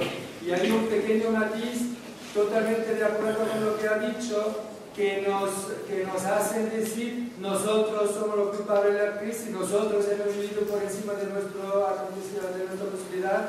Eso por supuesto es una falacia. Pero ¿no piensa usted que sí que es necesario un cambio de actitud, un cambio en la vida? No simplemente echarle la culpa a los demás, en los mercados, en lo político, porque nosotros tenemos nuestra vida en nuestra mano y podemos cambiar las cosas en nuestra forma de vivir. A ver ¿qué opina usted sobre eso? Muchas gracias. No va a haber más palabras y os diré por qué. Porque para contestar lo que se me ha dicho, ya usaré el tiempo. No solamente porque son preguntas, sino porque hay cosas que yo he oído que las oigo en la calle y me producen miedo. Y yo me gusta entrar al toro y voy a entrar y voy a coger el toro por los cuernos. Puede que no guste lo que voy a contestar, pero lo voy a decir. La primera pregunta, yo no sé de eso nada, aunque tengo mis sospechas. Tengo las sospechas de que tras del 11S hay algo más que los hombres de Al Qaeda y esos aviones. Indicios, he leído algo, no gran cosa. No se habla para nada de lo que pasó en el Pentágono. Fue un avión, ¿qué pasó? Eso se ha olvidado. Recuerden ustedes lo que ocurrió entonces. En la historia de Estados Unidos está llena de atentados que ellos se hacen a sí mismos para justificar la invasión. Que yo recuerde ahora mismo, se lo hicieron al Reino de España para que España tontamente entrase en la guerra contra ellos, donde los barcos españoles, el almirante que los mandaba, dice, no puedo entrar en combate, mis cañones no les llegan. Pero el gobierno de entonces montó desfiles militares, a los cuales a veces una parte de nuestro pueblo están aficionados, y mandó a nuestros soldados a la muerte. En el Golfo de Tonquín, Estados Unidos montó otra cosa para justificar su entrada en la guerra de Vietnam. Y así un largo etcétera. Claro, a mí me acusan de antiamericanismo, no. Yo soy anticapital estadounidense porque es un país que creció a expensas de matar indios, de quitarles su terreno y escogidas sus ideas de toda la filosofía que informó Gran Bretaña. La conquista, los piratas, etcétera, etcétera. Por tanto, datos no tengo, pero sí creo, por lo que he podido referencia, que efectivamente allá hay también un montaje. He leído que determinados materiales de lo que estaban hechos las Torres Gemelas no pueden derruirse con determinada temperatura, que es una temperatura que no la produce un avión que choca, sino que tiene que ser producto de algo que ha habido allí. He leído que se le avisa a determinados trabajadores de determinadas características que no acudan a trabajar ese día a los centros, efectivamente. Pero generalmente el poder ha utilizado a lo largo de la historia la ingenuidad de la gente y a veces los malos pensamientos de la gente. En España se ha utilizado al judío, al moro o al mendigo, se le ha utilizado como culpable de muchos males que están pasando. Y el pueblo cae una y otra vez a cuatro patas. Y ahora voy a señalar quién es el mendigo y el culpable a quien se le echa la culpa de la situación, porque ahora viene la siguiente pregunta. Vamos a ver las cabezas de turco de este día. Partidos políticos. Yo pertenezco a un partido político, Partido Comunista de España, de Izquierda Unida. En él milito, a él cotizo, en él debato y con él tengo mi diferencia y mi coincidencia que las manifiesto con toda libertad en su órgano de expresión llamado Mundo Obrero. Llevo 6 años escribiendo lo que me sale de las narices y me lo respetan. ¿Por qué? Porque tengo claro que yo tengo que debatir con ellos. Por tanto, milito y sigo militando. Y creo, lo digo con prudencia, que mis últimas miradas, cuando ya me lleven a otro sitio, pues ya tengo dicho que me deben enterrar con la bandera de la olla y el martillo. Bueno, son caprichos que tengo, por tanto, ello está contestado. Y bien, dicho esto, a mí, que soy durísimo con los políticos que roban y que estafan, y he pedido públicamente que la pena se les multiplique por 3 por ser políticos, tenemos el caso del presidente de Baleares, me mosquea cuando se sitúa al político en el centro de la maldad, porque me temo que hacemos como un toro bravo, que en vez de vestir al torero, que sería el toro inteligente, embiste al capote. Y los políticos son utilizados como el capote, porque hablamos de los corruptos. Aquí hay uno que no ha robado en su vida y vivo de mi pensión, y soy político. Vamos a dejarlo del todo. Yo soy político, he ejercido, vivo de mi pensión, no he robado nunca, y sigo siendo político. Para mí es lo más noble a lo que se puede dedicar un ser humano. Otra cosa son las prácticas de muchos políticos que, sorprendentemente, son votados por el pueblo que los critica. O me recojo la geografía de los Marbella, de los Países Valencianos y de otros sitios que no quiero mencionar porque en mi casa no hablo, en mi casa cívica, en Córdoba. Es curioso, porque ese discurso yo lo he oído de gente que tiene razón, ha denunciado a auténticos ladrones. Bueno, pues no les votéis, se les vuelve a votar. Bien, el político entonces, que es responsable, está hecho de la pasta de todos nosotros. Yo, sí que no se puede cambiar. bueno, pero me toca a mí ahora. Me toca, pero... El político no se le puede votar, se le votaba individualmente, se le podrá quitar. Vamos a ver, en tu tono noto que no te está gustando lo que estoy diciendo, pero ahora escúchame, a mí no me ha gustado lo que te has dicho, pero ahora escúchame también. Vamos a ver, porque ya sí, vamos a ver, repito, el político. Efectivamente, el político sale de donde salimos los demás. Yo he salido, criado en Cañero, en la Magdalena. Lo que pasa es que nosotros tenemos los valores que hemos mamado. Nuestra grave responsabilidad es que cuando llegamos a los puestos de gobierno tenemos que defender la honradez. Pero en el fondo, las ideas esas yo las veo en la calle. Hace muy bien, roba porque puede, yo haría lo mismo. Estoy harto de oírselas a la gente. El que defrauda a Hacienda, estoy harto de escuchar, felicitar, votar y hablar bien de auténticos ladrones. Ahora bien, el político como figura está ahí, merece especial castigo. Castíguese, no se le vote, llévese a la cárcel, pero yo no me paro ahí. Yo es que creo que si estamos por sanear, metamos en la cárcel a los políticos corruptos, ya, mañana, ahora mismo, dentro de media hora. Pero, sigo, que los partidos políticos no reciban subvención. Perfecto, me apunto. Que tampoco los sindicatos, me apunto, pero he faltado algo menos. Las organizaciones de empresarios se llevan más que todo eso juntos. ¿Y saben ustedes cómo? En un capítulo del presupuesto que se llama gasto fiscal. Los gastos fiscales son los que el Estado le perdona de impuestos a las grandes empresas españolas, bajo los epígrafes de exenciones, bonificaciones y deudas, que se supone que tienen ellos con la empresa. Es decir, aquí quien se lleva el dinero mayor que los sindicatos y los partidos son los grandes empresarios. Y nunca veo que estén en la crítica. Como acabo de leer un libro que me ha mandado mi compañero Alberto Garzón, en donde dice, y es desde el 15M, el problema de los políticos que son la parte de la corrupción que se ve. Y yo quiero que se acabe con la que se ve, y con la que no se ve, Emilio Botín. Y yo no oigo a la gente hablar de los banqueros. Y no es porque yo me sienta político y me enfade, que no, que lo metan en la cárcel, que soy el primero. Pero hombre, no seamos tontorrones, metamos al político y al banquero y el que da el sobre y el que unta, acabemos con todos ellos. Pasa como el fraude. El pobre que trabaja y que cobra otra cosa. ¿Sabéis cuánto deben o no pagan las grandes empresas? De las 35 empresas que componen el IBEX, deben al Estado 75.000 millones de euros para pagar la crisis, el déficit y la tira. No oigo hablar de eso.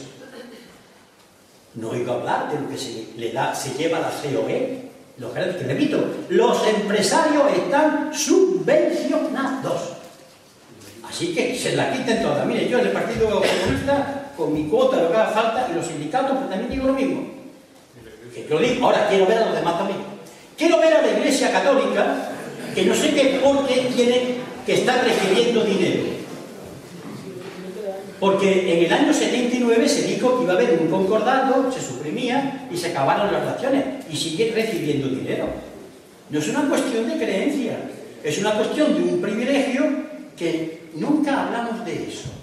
Me sorprende mucho cómo no se habla tampoco del dinero que se da a la Iglesia Católica, de los impuestos que no pagan y que en Italia les han obligado a pagar por los edificios y aquí en España se les perdona. No oigo hablar a mi pueblo de eso. Entonces, ¿qué ocurre? Que pisamos al político como la cabeza de turco, que me parece muy bien, repito, que lo condenen, seré el primero que lo condene, pero hombre, ¿y los demás qué? Porque cuando se nos acabe esa cabeza de turco, ya hemos acabado con el mal. Los que lo sustituyen, si no cambiamos el sistema, los que lo sustituyen serán comprados también. No estoy terminando yo. Estoy terminando. Cuando yo termine, si Cuando termine, si queda tiempo, voy a pedir un favor. Yo no interrumpo nunca a nadie.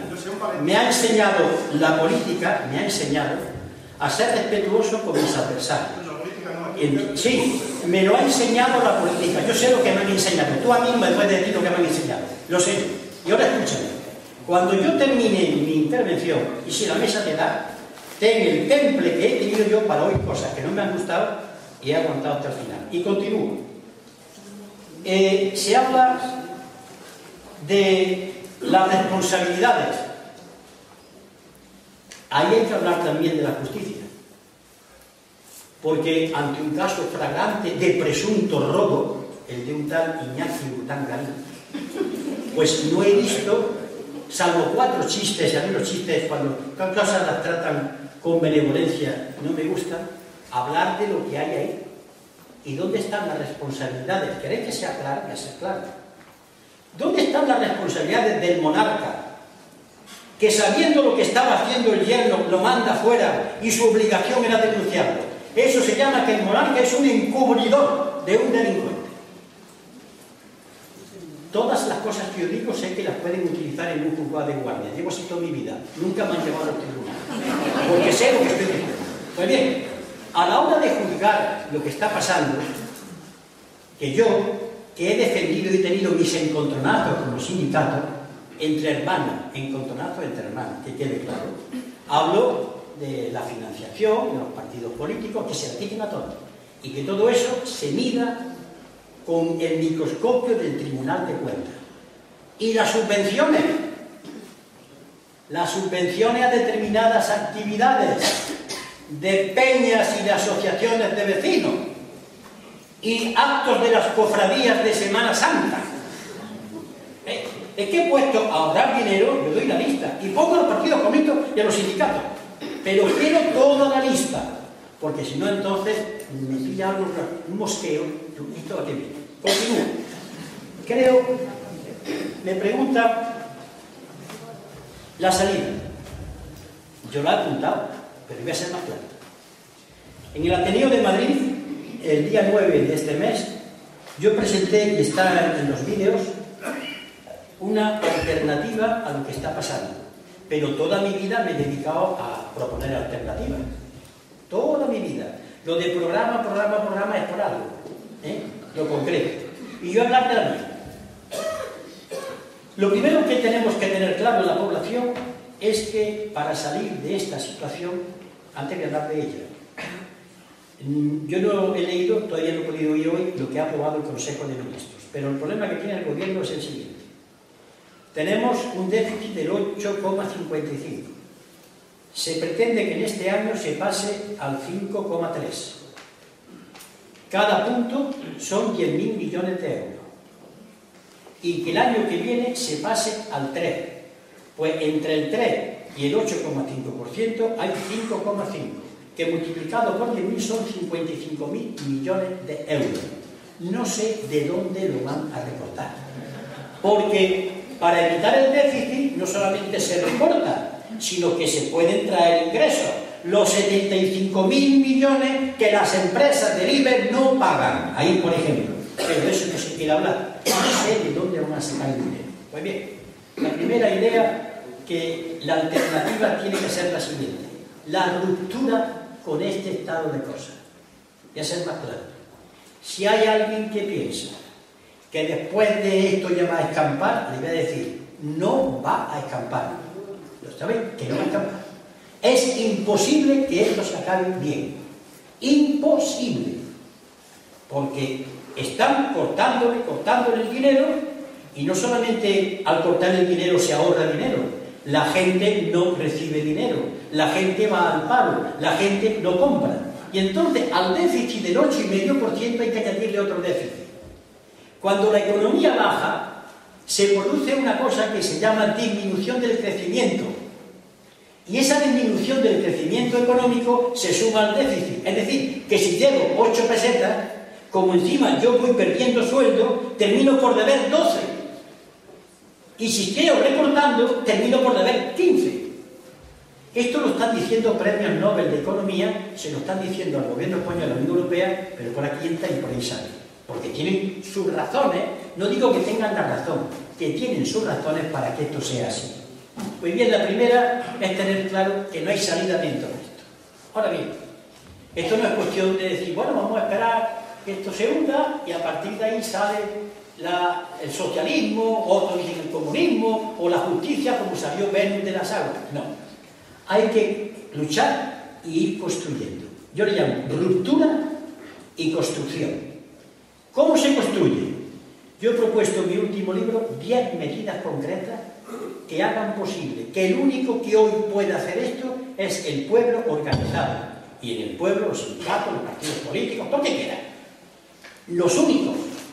No hay salida desde un partido político, desde ninguno, desde ningún sindicato, si la ciudadanía no se organiza. ¿Y cómo la organizamos?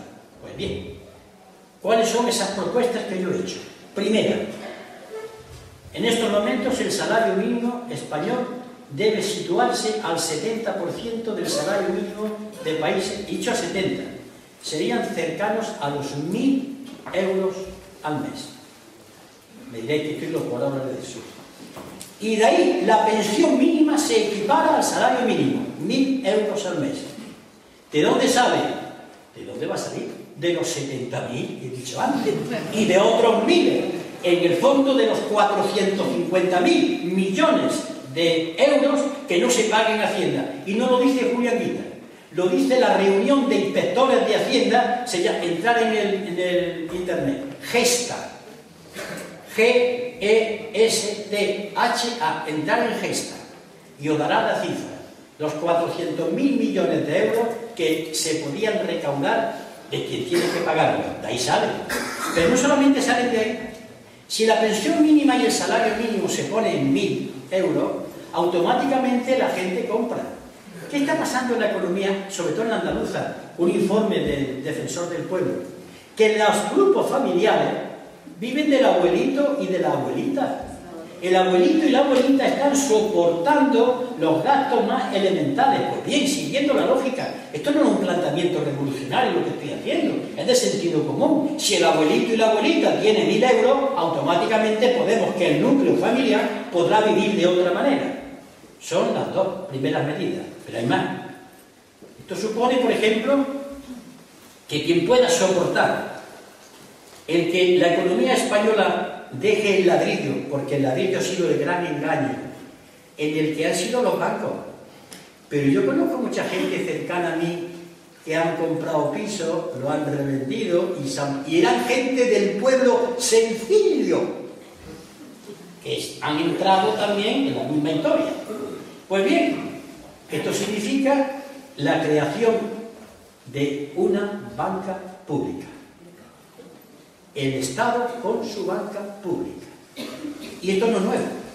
El diputado Anguita González, en nombre de Izquierda Unida, en el Congreso de los Diputados, hace ya muchos años lo planteó.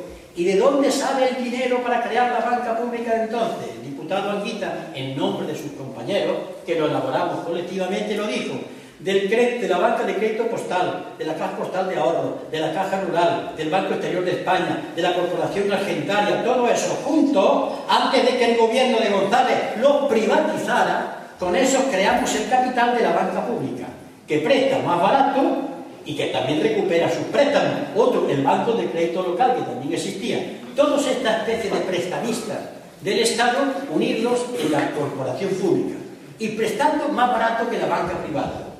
Esto es competencia del BEA, sí señor. Pero como yo soy el Estado, presto más barato que usted. Es que se hunde la banca privada. Que se hunda acá, para la banca pública. No, esta es la banca.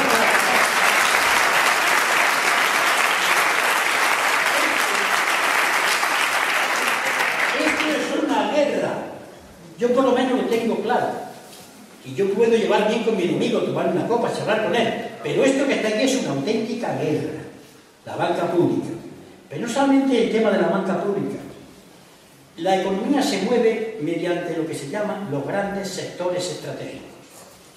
La energía, los transportes, las telecomunicaciones, la investigación. Eso tiene que ser del Estado.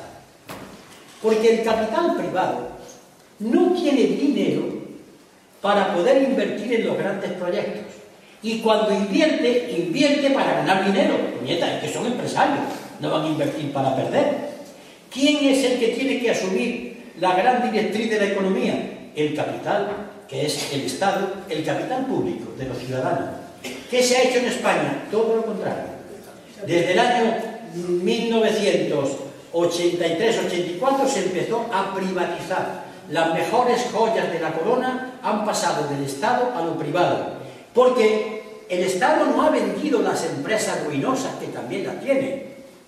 El Estado ha vendido las empresas que dan dinero. Telefónica, claro, capital privado. Un ejemplo, y así es una anécdota para que entiendan ustedes dónde estamos.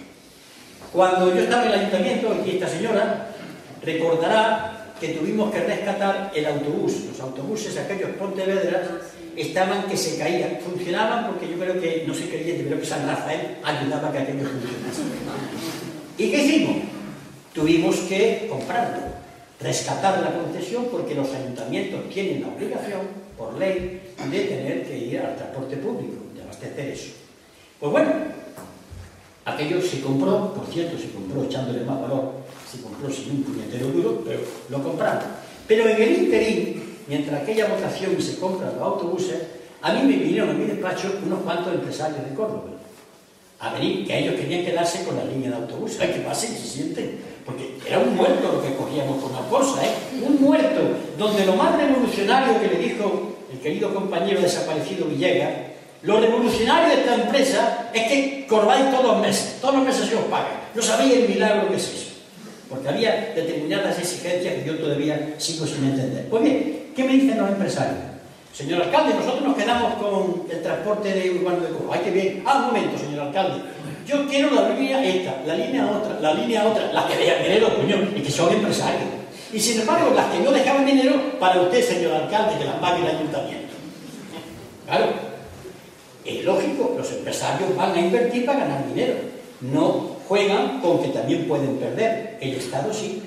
Cuando el gas que estamos recibiendo del norte de África, se privatizó la compañía, se privatizó lo que daba el momio, pero el conducto del gas, que es deficitario, eso siguió el Estado pagando. Así que cuando dicen algunos, sobre todo ellos que lo saben, pero la gente del común que se deja engañar, que lo mejor es privatizar, nos están robando. Y soy suave al decir la palabra robando. Eso sí, ante el aplauso general de la gente que no ha entendido lo que hay detrás. Pues bien, y sigo con el programa. Los sectores estratégicos deben ser nacionalizados. Y esto no es el socialismo ni el comunismo. ¿De dónde sacan esta idea? Ay, vayan ustedes a su casa, cojan la Constitución española. Nunca yo he presentado ninguna medida en esta época política concreta que no esté en las leyes españolas. Lo que ocurre es que las leyes españolas no las cumple nadie, para empezar, ni los propios gobiernos. pero está en la ley la posibilidad de que el Estado pues, haga industria. La siguiente, la enseñanza privada, una vez que el Estado atienda como debe la enseñanza pública, la enseñanza privada, quien la quiere que se la pague, soy público.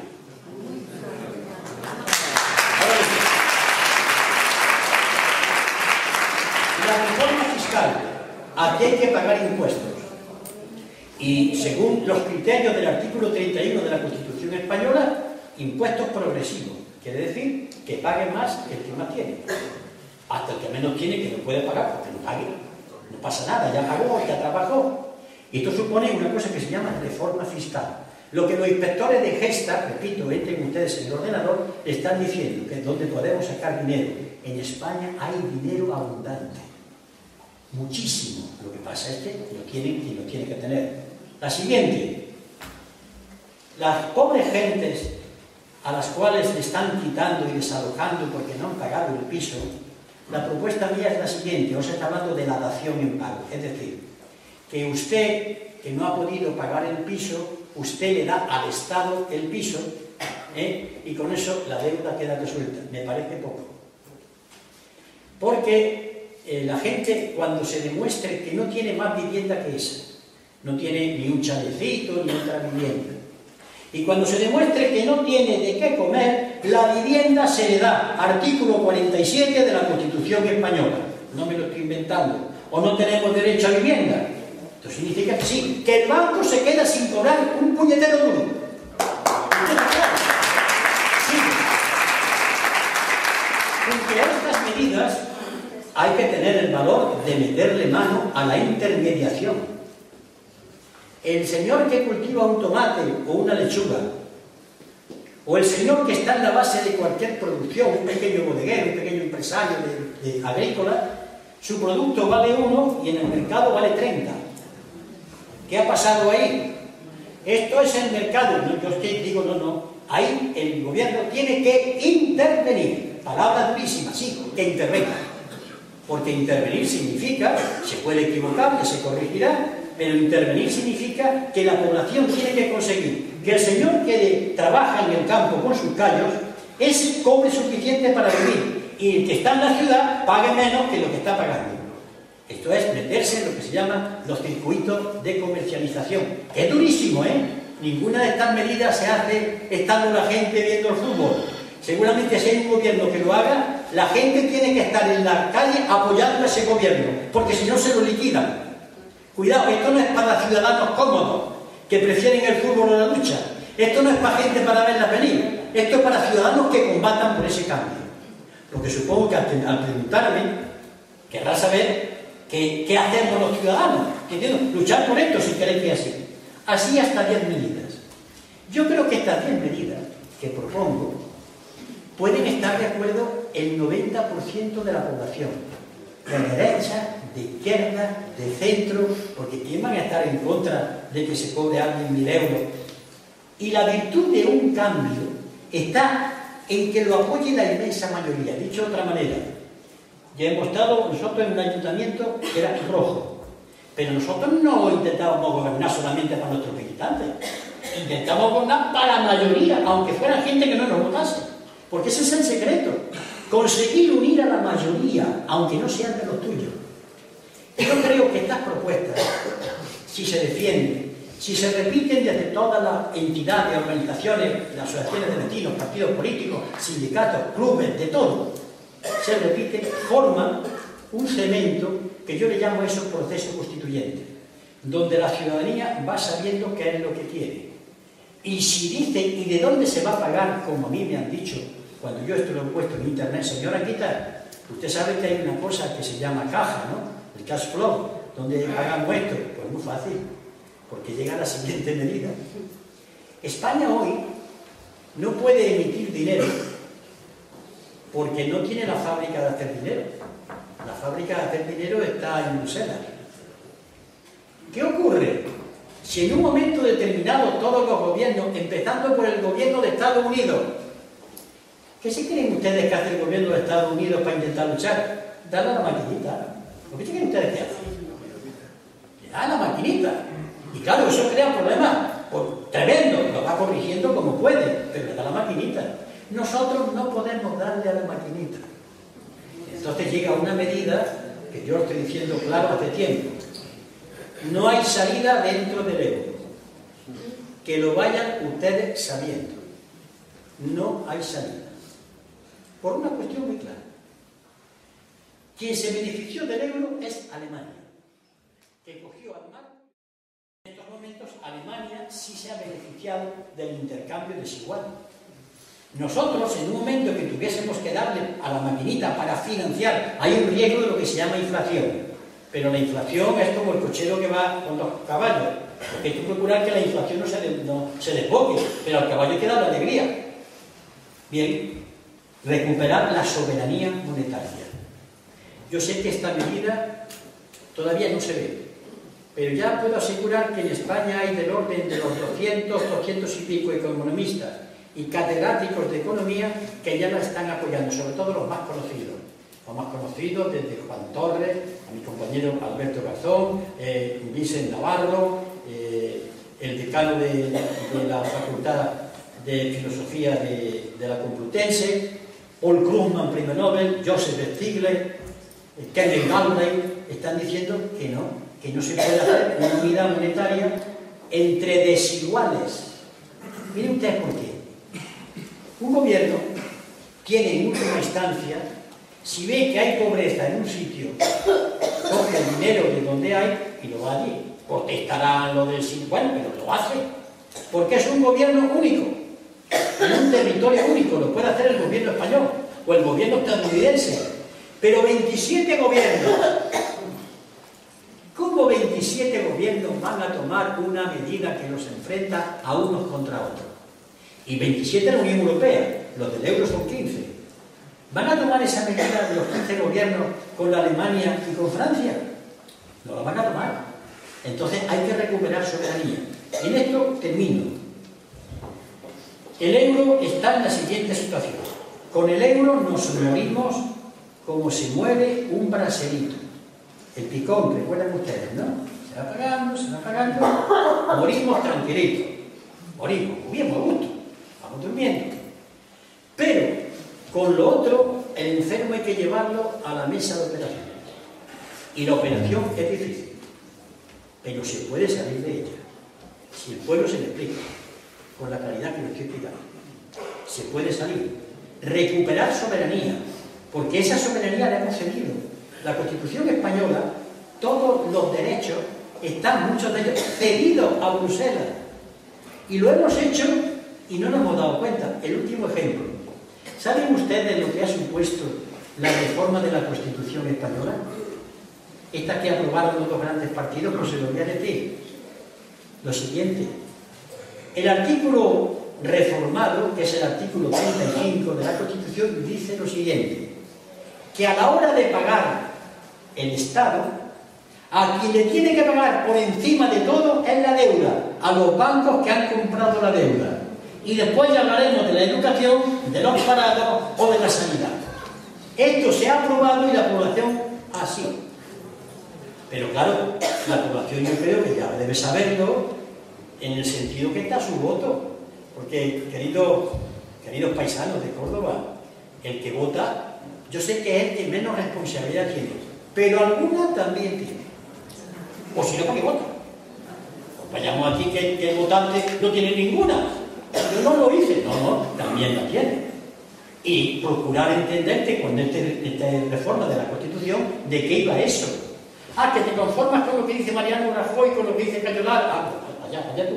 Pregunta, indaga, porque van a seguir cambiando. La reforma del mercado laboral es un cambio de la Constitución española. Sindicalistas que estáis aquí. No sé si el artículo es el 37 o el 38 o el 39. Por ahí anda. El poder vinculante de los convenios colectivos. Es decir, lo que se apruebe en los convenios va a misa. Es ley. Pues se lo van a cargar si no se lo han cargado ya. Se han cargado 3 artículos de la Constitución y nosotros tocando el violón. La Constitución es intocable, dice que una monarquía. ¿Y los otros? ¿O solamente la Constitución es para la monarquía?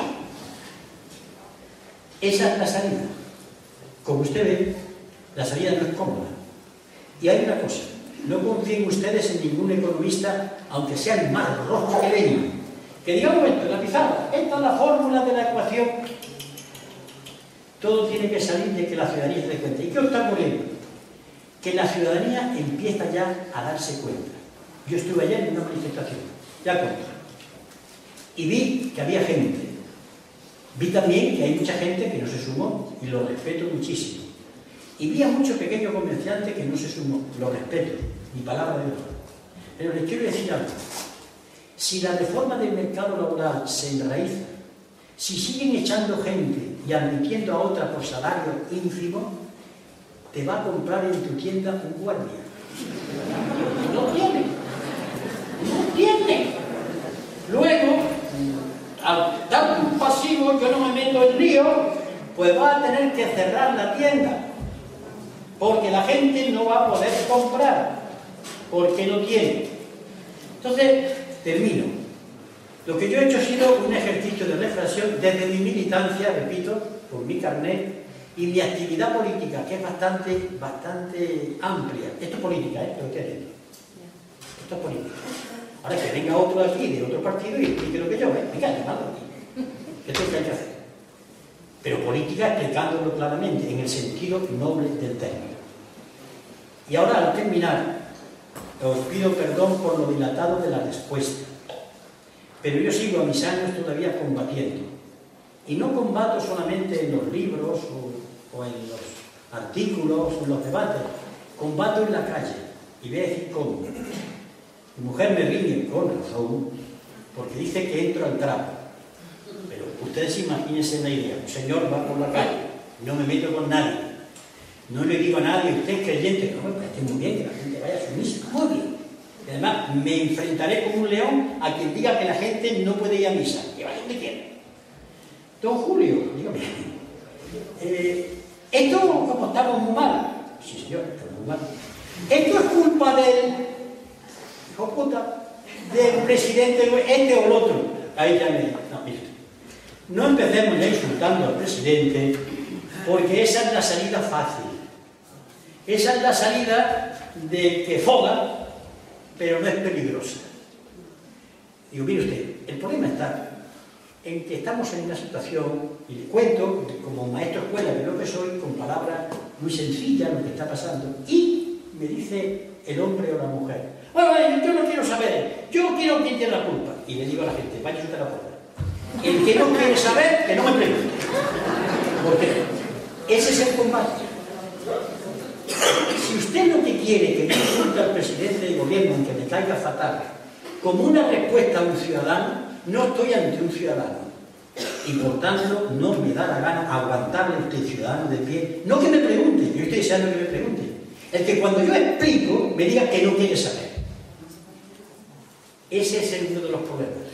Estamos en un momento en que una parte muy importante de la población es capaz de ponerse delante de un toro, pero tiene miedo a pensar. Y es el peor de los cánceres, cuando un ser humano no quiere pensar. Gracias.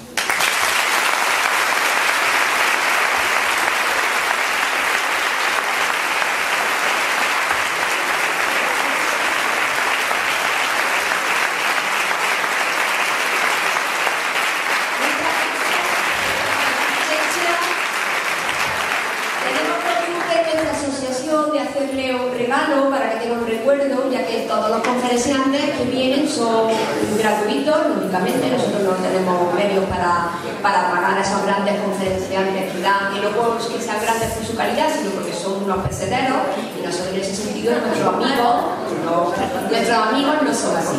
Con lo cual nosotros le damos un presente, un regalo, y se lo vamos a ofrecer ahora a nuestros amigos cuya